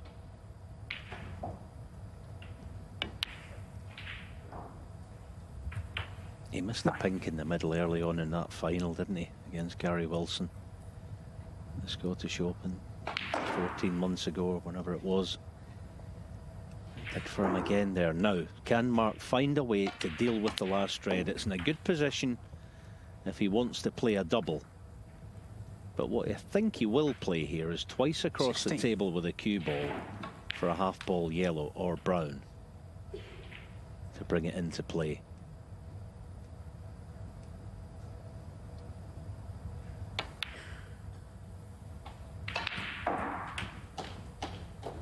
$17.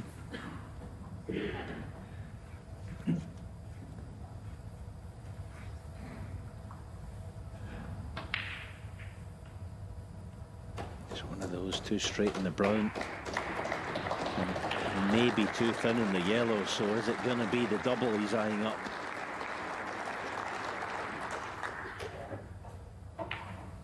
No, feels he can get deep enough, but he's not hitting it properly. 19.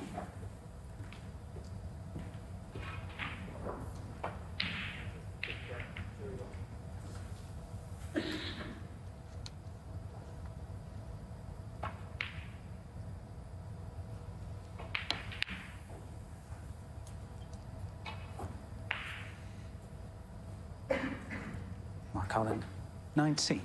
Just 1 point between them then. 35 remaining. A huge frame in this match. It was looking like Joe O'Connor was moving 3-1 up. He missed the pink. Mark Allen has got himself back into the frame, but wasn't able to get on that awkward last red, so still all to play for in this frame before the interval.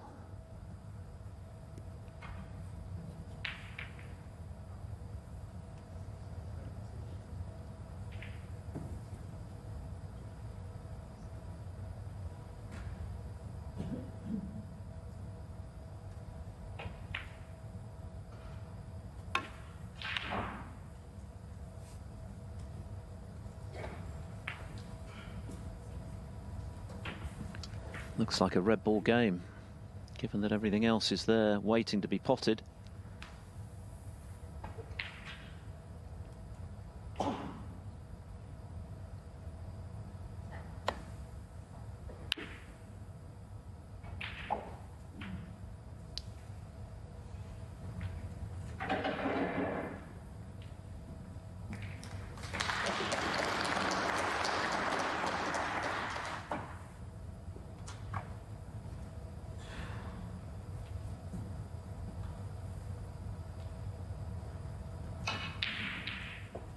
Four-1 now to Ryan Day over the Welsh Open champion Rob Milkins.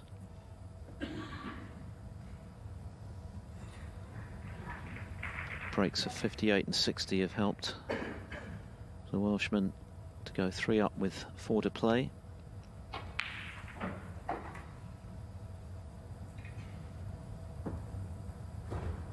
It's also 4-1 Si Jai Wee over Alfie Davis, and likewise 1 Si-jun over Andrew Paget. Oh, it's black first. Very awkward queuing. A miss. Mark Allen, set. Just worried for a moment it could be a free ball as well. It isn't though, I don't think. No. Sorry, could you? And is asking for a second opinion. No, actually, we can have a replacement here. What for a moment there? Yeah, without being critical, this is where, you know, referees, it was the replacement he wasn't sure. Have a good look at it before the guy plays the shot. You know, it's really not all that complicated. Just have a good look at it, take a picture of it in your mind's eye, and then if you need to replace it, you know exactly where it's going to go. It's pretty good, actually. Looking from there, I'm also not so sure about the black. It wasn't more to the left. Sorry? Yeah, I think so as well, but from this position it seems it should be more to the left, if you want to take a look. Does it look okay, Terry? The cue ball or the black? Cue ball. Terry Camilleri assisting Kevin Dabrowski here. Is that okay?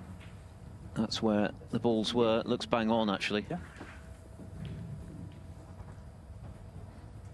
Yeah, he did very well with the black, because that's the most important. The cue ball was dead easy to get back. It was full ball bridging, but so same again. The worst thing, of course, would be miss the red altogether, or black and red, and it is a free ball. Yeah, good hit. He'll take that all day long. Good shot, says Mark Allen, and it was. So on we go. This frame's still very much up for grabs. Allen will be highly delighted to get out of this mini session at 2 each if he can achieve it, because he's not really fired yet. You saw his frustration just now when he rapped his knuckles on the table, having missed the pink. But of course, Joe O'Connor then missed the same ball to let Allen back into the frame.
Played that well. Advantage Mark Allen in this all-important duel on the final red.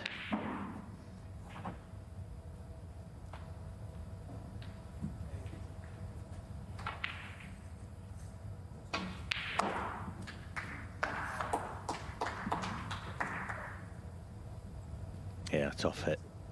Playing the short cushion first up.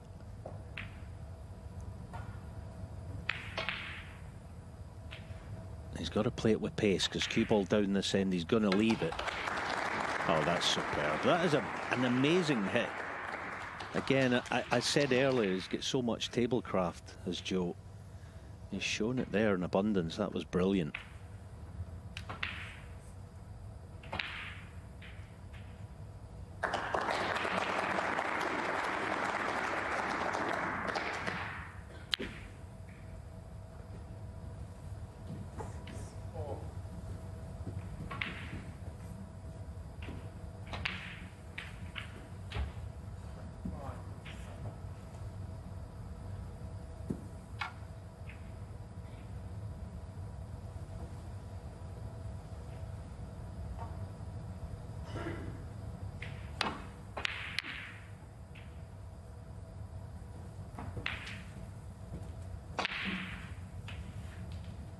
Now it's Joe O'Connor who has the advantage in this safety exchange on the red.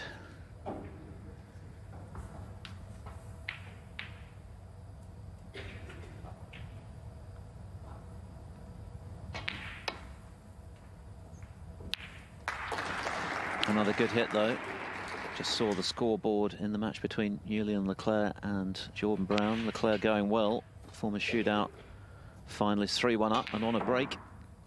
Looking to go within a frame of victory. Mark Allen taking the opportunity to check the other states of play, and the match is ongoing this afternoon, this third day at the Templedrum. Round of 32 underway this afternoon. Ah, terrific pot. One.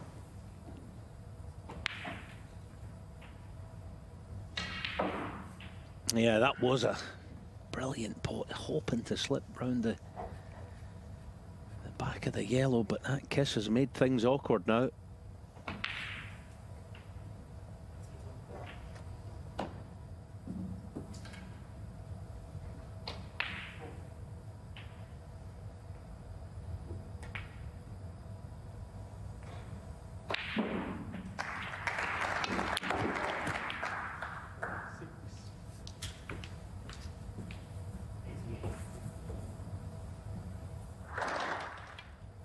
So, yeah, if he can avoid the yellow, he's obviously going to be nicely on the blue. And now then, yellow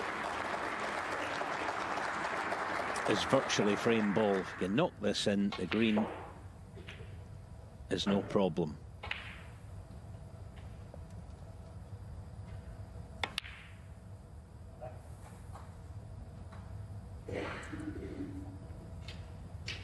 Just felt like he didn't play it with an awful lot of conviction. It's one of those. This long potting hasn't quite been there today, O'Connor. Just 2 out of 10 now from distance. But happily for him, he missed it by enough that it's been safe. Alan checking to see if he's got the snooker, which, judging by the shake of the head, would suggest he hasn't.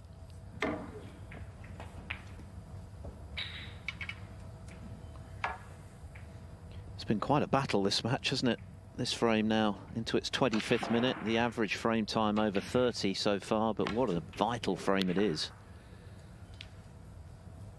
I think Joe O'Connor will feel he's missed a trick if he doesn't win this frame for a 3-1 lead, and Mark Allen will feel he's dodged a bullet, even though he did make the highest break so far. That 92, that's very much been the exception to the rule in terms of the snooker we've seen thus far from him. But he could yet emerge unscathed.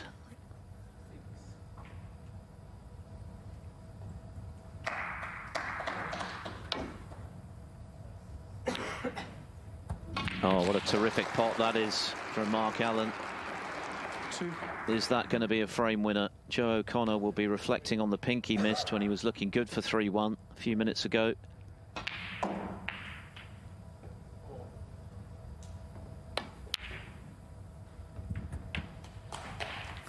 And now this frame very much in Mark Allen's hands. A dramatic one.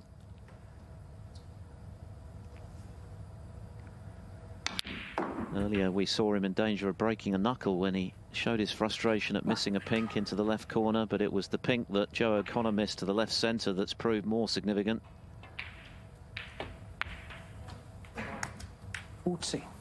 And there's no question that Mark Allen will be the happier of the two. This is the pink in question when the frame was there for the taking.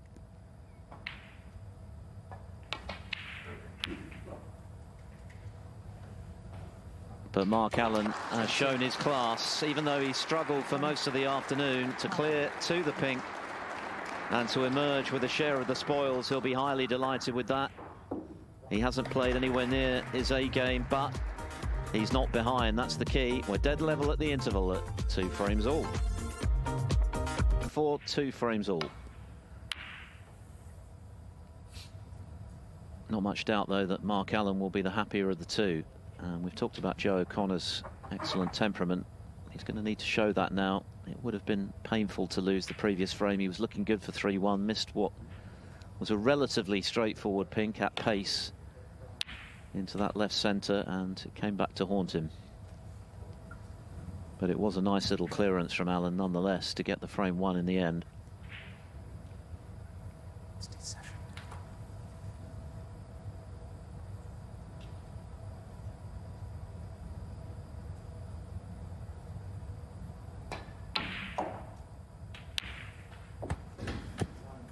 And that's another excellent pot from Allen. Not that dissimilar to the yellow he knocked in from range on his way to clearing up in the previous frame.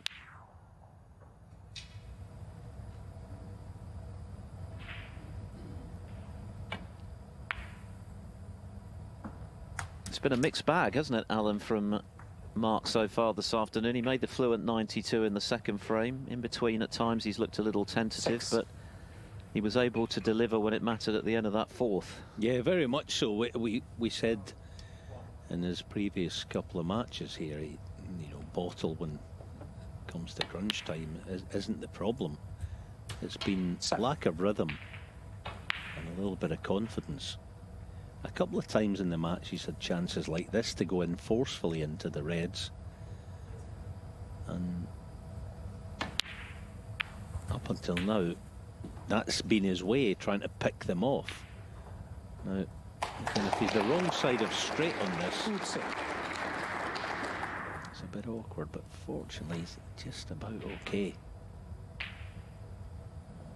But it's been a 15. feature of his match this afternoon where he hasn't been going into the pack with any great force. And because of that, scored. And there's another example of it. A couple of shots ago, could have gone in. Mark Allen, 15. With some pace, and the chance comes to pretty much nothing. And of course, in that fourth frame, which in the end ended well for Allen, we saw him thrash his fist on the table in frustration at missing a pink. And we then saw his red knuckles as a result of it. But had the final word. This is the pink in question, and this is the GBH. Goodness me, that must have hurt.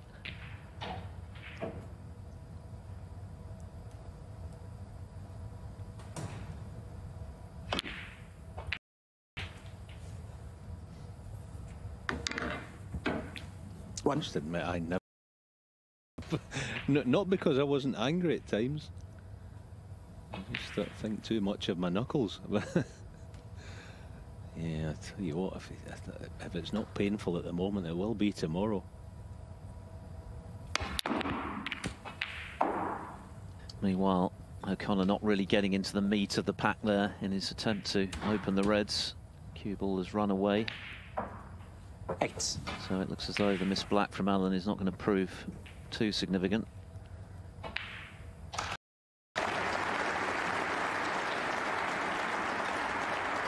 The miss pink from O'Connor in the fourth frame did have a feel of a turning point about it, because he was within a few balls of 3-1. 8. And that would really have put pressure on Allen in the second half of the match, but of course he was able to emerge level. And we start again. Best of 5 now.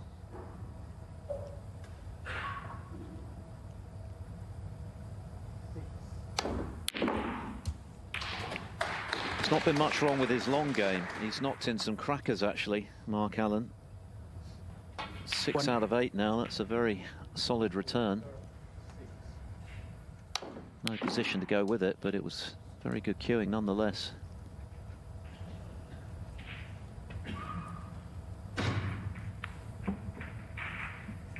Mark Allen, 1.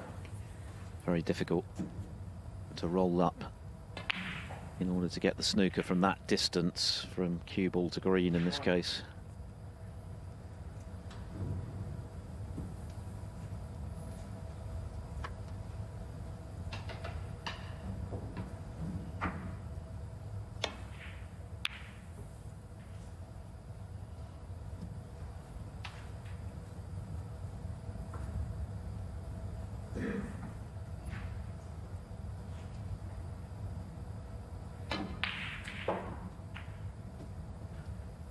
Another result, and a good win for Ryan Day over the reigning Welsh Open champion Rob Milkins. An emphatic one, 5 frames to 1.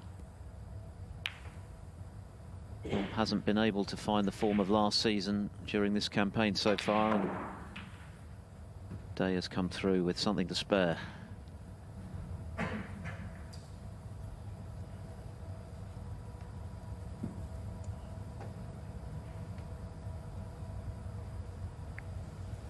He will now play the winner of the Julian Leclerc-Jordan Brown match. Leclerc going well at the moment.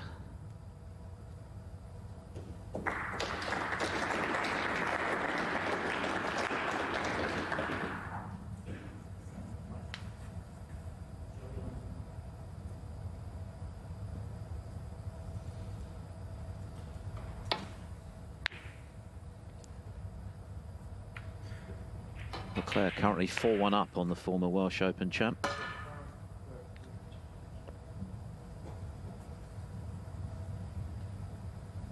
And I can tell you, Zhou Yulong has just won that 6th frame against John Higgins, so he's drawn level again, 2-0 behind to 2-all, and now 3-all, all to play for on table 2. It's on Discovery Plus.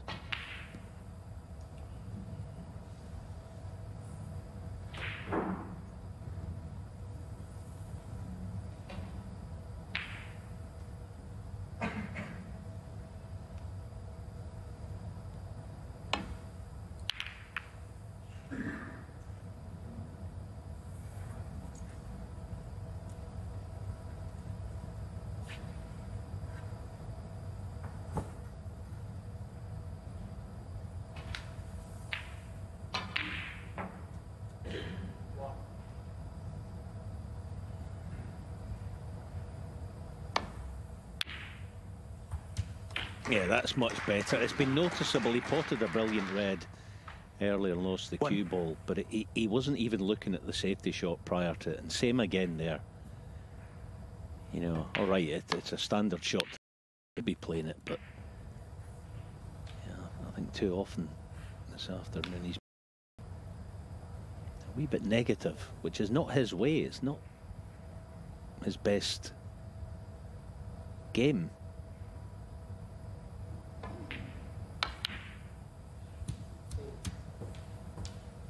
I do think, you know, intervals can change things and can change your mindset. I do think that will be the case with Mark this afternoon.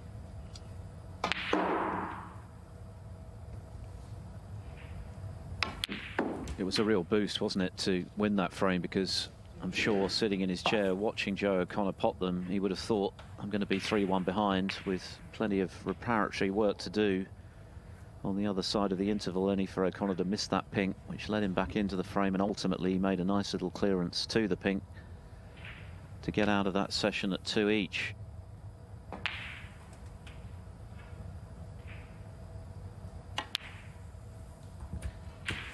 And what a chance he's got here now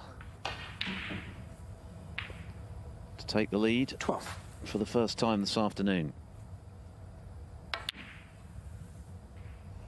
Let's see.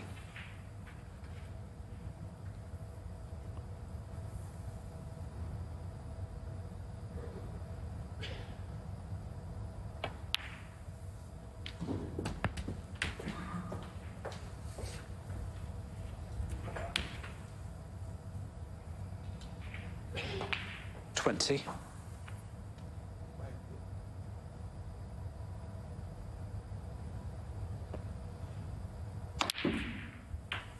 21.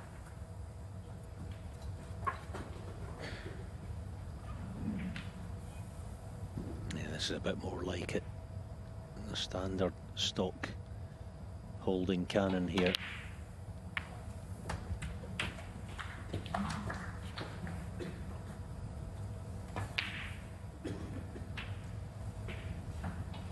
Expecting to be on the red to corner, just misjudged the cannon. Still okay though.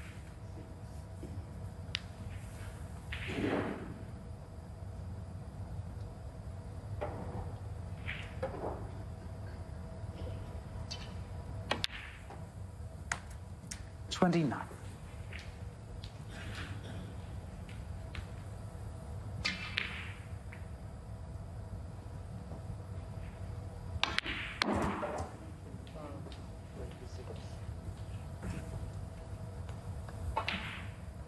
$34.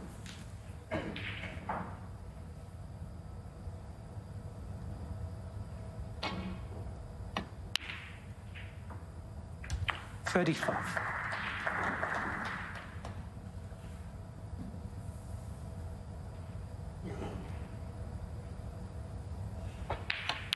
Well, that's much more like where Mark Allen would like to be, I'm sure. Between 22 and 23 seconds with some fluency about his game. He's such a dangerous scorer when he's in amongst them. We know his cue ball control is right up there with the very best in the game. And he's getting a shift on at the moment, isn't he? Closing in on a 3-2 lead, and how quickly things can change. He was within 2 or 3 pots of 3-1 behind and struggling a bit. Now, very much on the front foot. This frame is won. 51.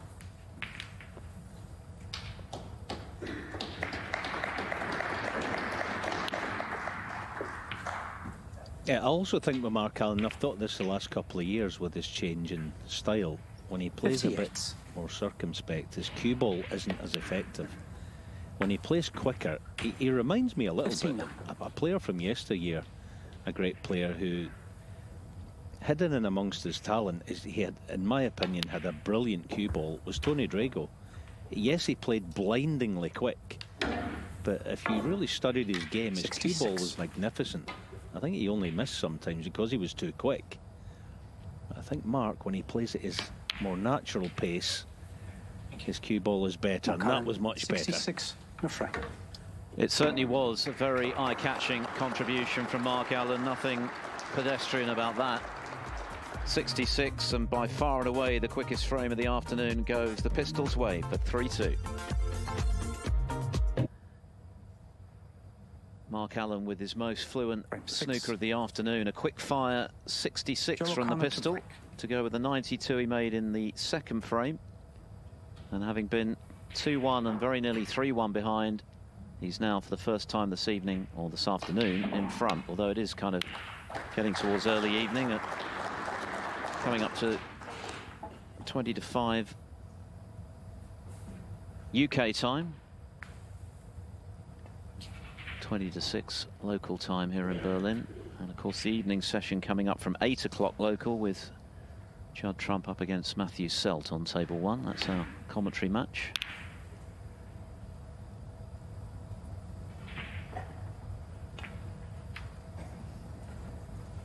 Pretty heavy advantage in the head-to-head between Trump and Selt for the 2 times champion Trump, as you might expect, including of course that victory in the final of the Turkish Masters a couple of seasons ago.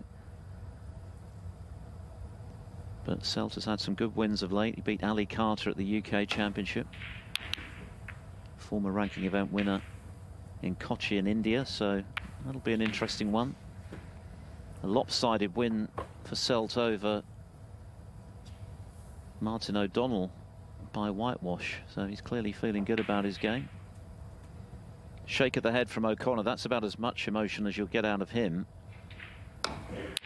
but he's entitled to feel that this match is beginning to maybe slip away a little, with Allen continuing to look great from long range. That's another cracker of a red from Allen.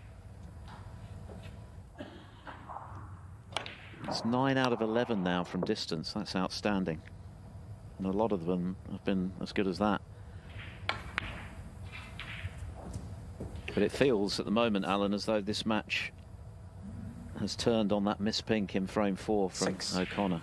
Yeah, absolutely. That was the undoing of Joe in this match so far, at least.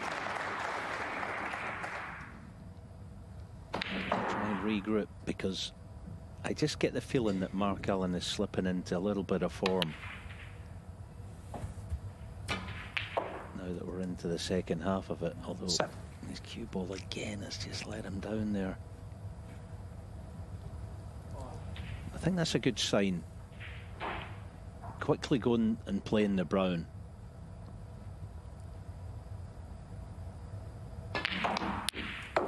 Yeah, that's a fabulous shot. All right, he's caught the bump of the middle pocket, but it's still a brilliant shot. He's literally an inch or two away from being perfectly on the reds. It just feels like there's more intent about Allen's game this side of the interval. Made the most of his reprieve in that 4th frame. He's really kicked on.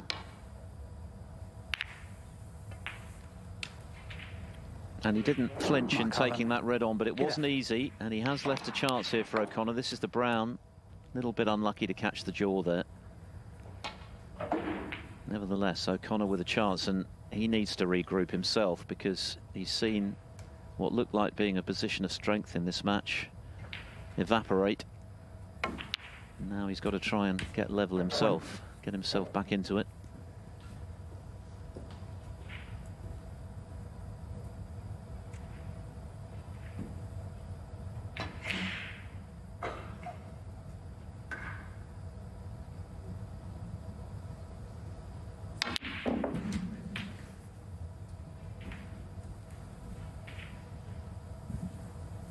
It's a bonus to be on the red. Right centre, because he was trying to get round the back of it and potted it on the thick side. He's got this, so the bonus to be that nice on it. You've got to try and make it count now.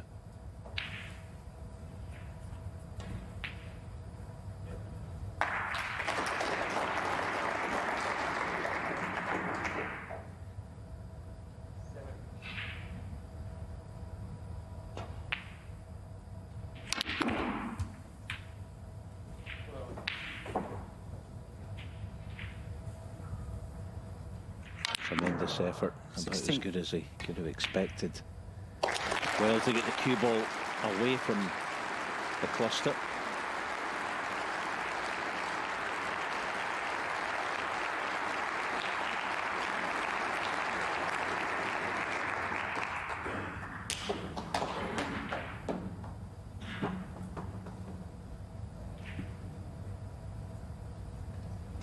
That applause you've just heard is for Belgium's Julien Leclerc, who's completed victory over Jordan Brown, clearing up from some way behind in frame 6 for 5-1.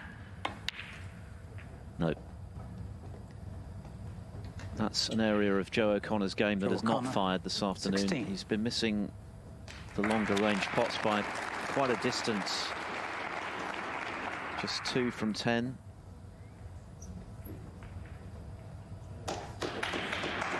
Allen undoubtedly now looking the stronger of the two. This is no gimme.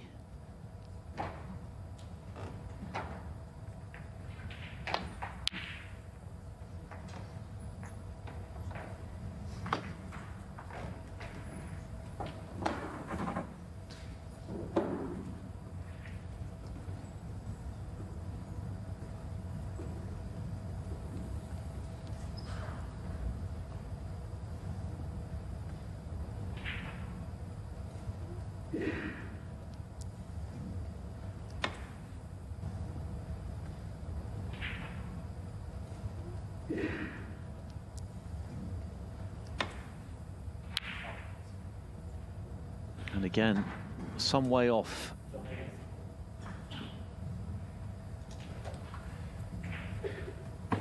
I'm not saying to put the match away here, but press home the advantage. He's the one in the ascendancy.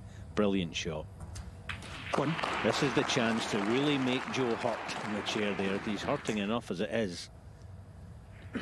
Yeah, that expression was one of exasperation, to put it mildly. I think he knows that he's rather let this match slip. He was looking the stronger for sure, and that 3-1 lead was well within his grasp, but it's not worked out for him. Now in danger of falling 4-2 behind. Allen playing much better.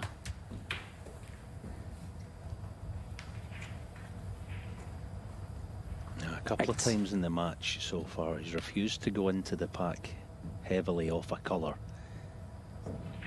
And he's paid the price for the next couple of shots. Can he rectify it here? Yeah.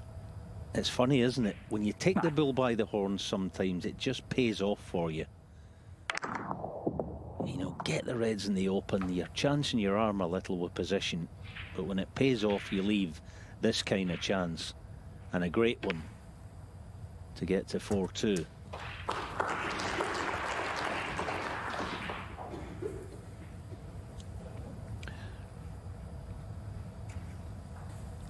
Normally in a match of this length you'll have more than a few turning points, but certainly this afternoon's match so far feels like it has turned on that single missed pot from Joe O'Connor when he was just 16. A handful of pots away from 3-1.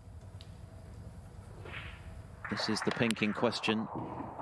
He certainly wouldn't have needed that awkward red up the table. That gave Allen a lifeline back into the fourth frame, which he took really well in the end. He got in with a terrific long-range yellow, cleared to the pink, and since then he's looked 23. The stronger, and Joe's long game hasn't been there. He's missed 1 or 2 chances. Allen seems to be getting better and better. 24. This is another great chance for him.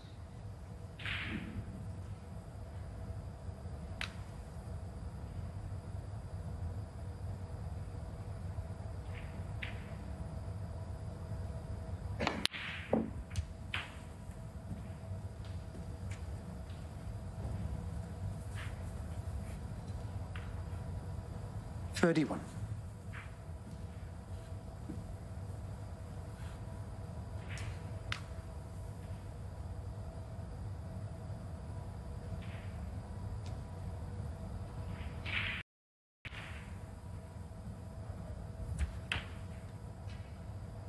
$32.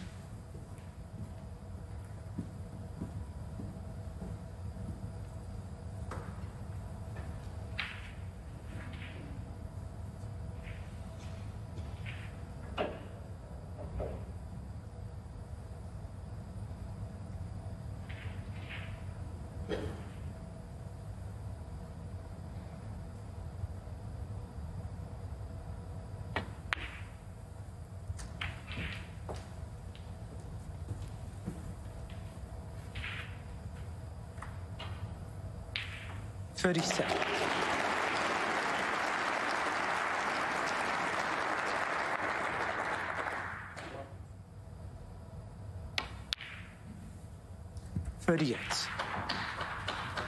Yeah, so all of a sudden he's not quite out of the woods yet in terms of how he's playing, but he started to hit the ball, for him, semi-properly. What a difference. 44. And maybe rapping his knuckles on the table just jolted him into life. Oh no, hang on. Just when it was looking good for 4-2. Mark Allen, 44. That one was always heading for the jaw, so an unexpected reprieve for Joe O'Connor.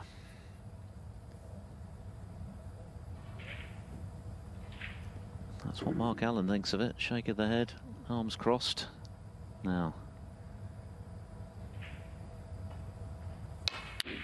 talked about different turning points. We have one with the pink that O'Connor missed. Is this going to bring about a change of momentum?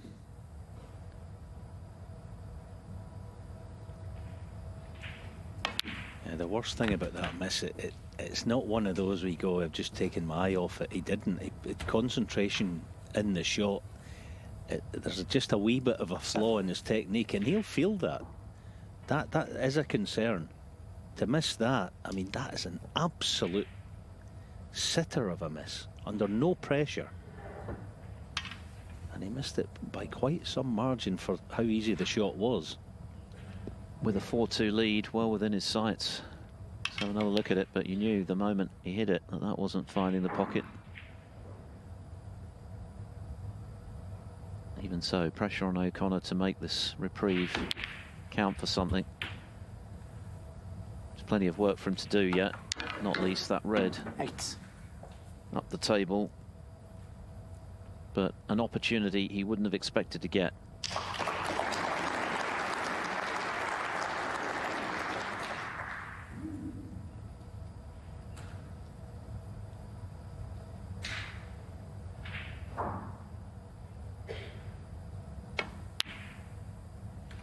And an opportunity he's not taken. Joe O'Connor, 8. He's struggling a bit now. Played some good stuff before the interval, but he wouldn't be human if that fourth frame hadn't hurt him, and certainly the evidence would suggest it has.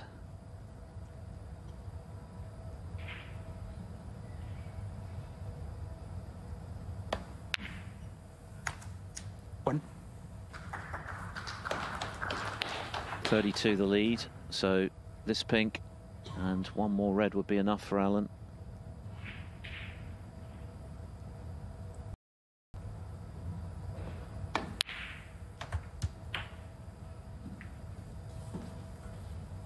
Not quite the cannon he was looking for, though. So this frame isn't over yet.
Didn't hold back in taking on the red. Very, very difficult cut back.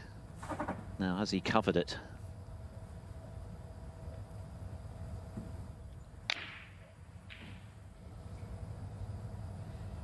He hasn't.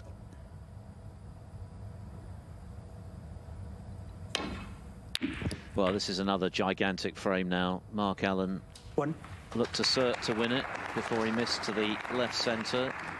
He's just had another chance after O'Connor missed the black. And now the final red becomes all important. The difference between 4-2 and Allen being firm favourite to go on to win, and parity again at 3-all.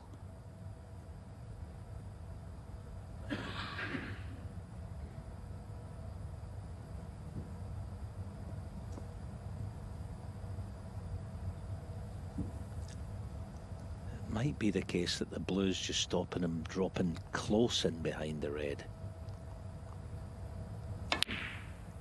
Oh, Joe. Oh dear. Well, that had to go. Now he needs snookers. Joe O'Connor. Extraordinary.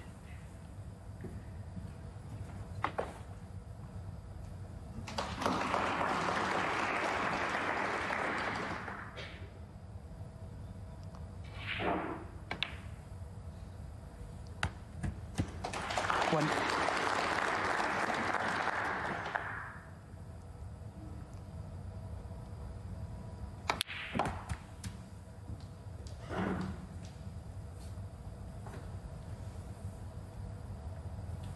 And it's a shame for Joe, because certainly Mark has been nothing like the player we know he can be today.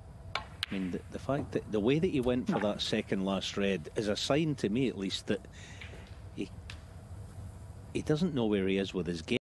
Certainly this afternoon, he doesn't take a lot of shots on, and then he gets a horrible one that he to play, and he plays it. That's just a sign that he's not sure about the twist. Yeah, clearly Mark Allen is some way below his brilliant best, but nevertheless, he's now on the cusp of victory. Joe O'Connor's game has rather deserted him in the last couple of frames. Mark Allen leads 4-2. Day 3 at the Templedrum, the German Masters, the 12th ranking event of the season. First stage back in 2011. It's become one of the highlights of the snooker calendar for sure. And Mark Allen, a former semi-finalist in this tournament, is now a frame away from the last 16. He leads Joe O'Connor 4-2, not without some problems along the way. But O'Connor's game seems to have rather evaporated since he missed that pink for 3-1, or when he was very close to making it 3-1 with the balls there for him before the interval. What has he got left now? He's got to win the last 3.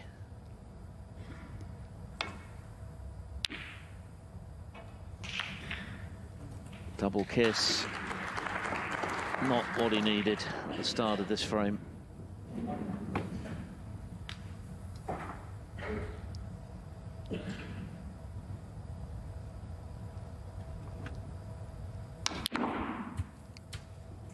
One.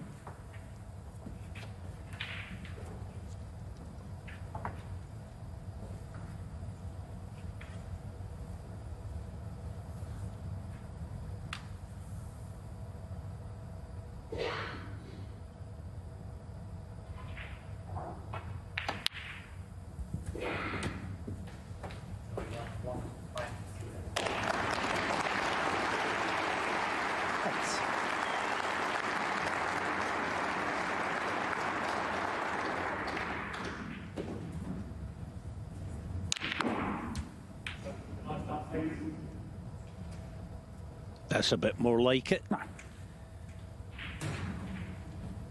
If you're a Mark Allen fan, that's the kind of thing you want to be seeing.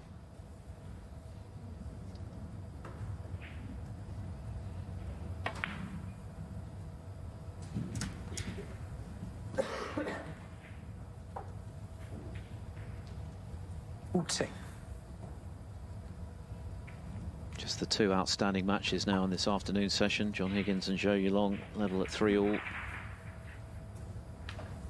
Higgins favourite to make it 4-3.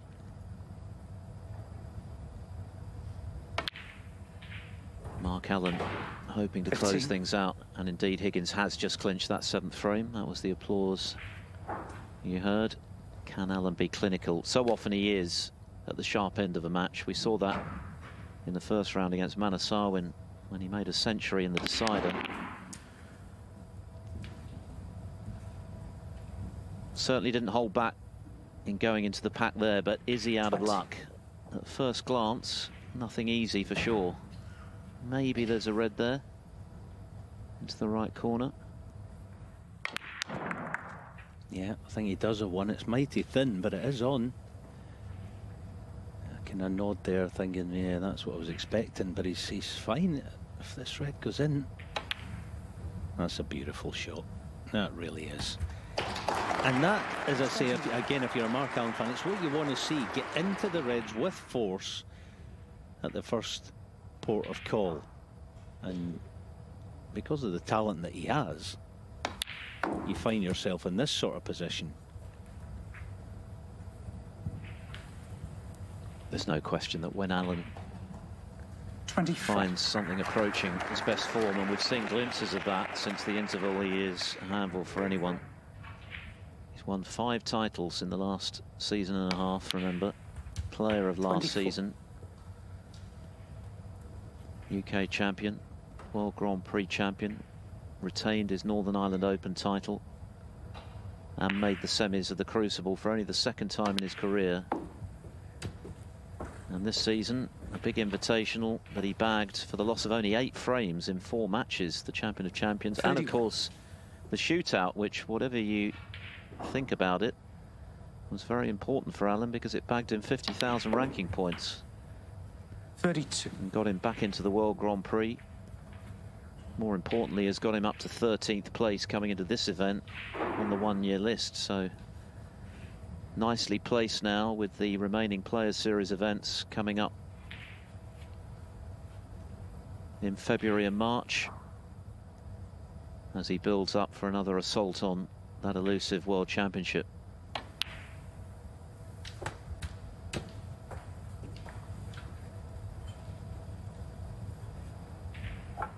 $39.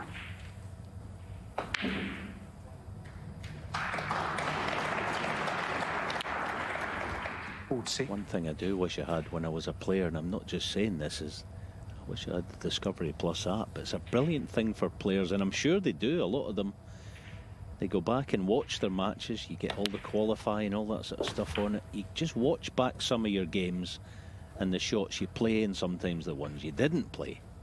And I think this 47. match today has been a case in point where, since the interval, he's been more prone to go into the pack early and get his reward for it. 48.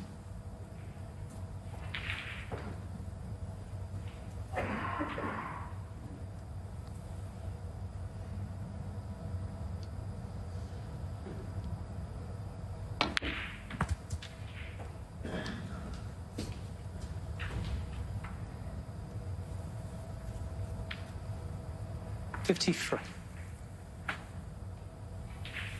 So not that far away from the winning line. Nicely on the next red from this, and it should be job done. 54. The first 4 frames of this match averaged half an hour each, but the last couple have come and gone in pretty brisk time, and this one heading that way. Mark Allen has certainly hit the accelerator. Not just the rhythm he struck 61. Up, the intent that he's shown. He's gone for his shots, he's been aggressive, and it's paid dividends for him.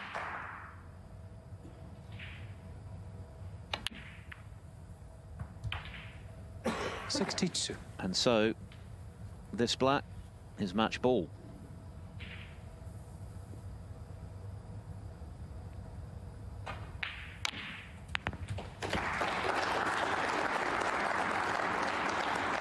For Joe O'Connor, a case of what might have been had he won 69. That 4th frame, which he should have done really. Missed the pink, and since then things have gone south for him.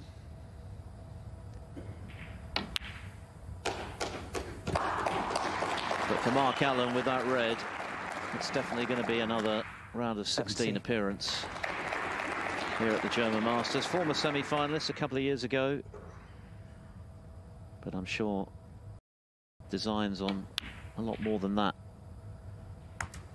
this season, and there's certainly enough evidence to suggest his game is there.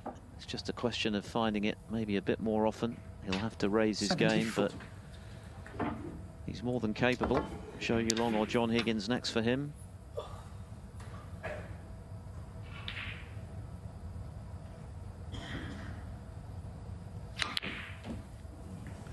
And that red surely doesn't matter. 74. A break of 74. The handshake from Joe O'Connor. Mark Allen raised his game once again when required to turn the match his way. He was very nearly 3-1 behind at the interval. Crucially, Joe O'Connor missed a ping. Allen was able to emerge unscathed from that mini session, and he's kicked on impressively since then, playing much more fluently and aggressively to get the job done in style in the end, and through to the round of 16 here at the German Masters live in Berlin. He beats Joe O'Connor by 5 frames to 2. Next up, either John Higgins or Zhou Yulong.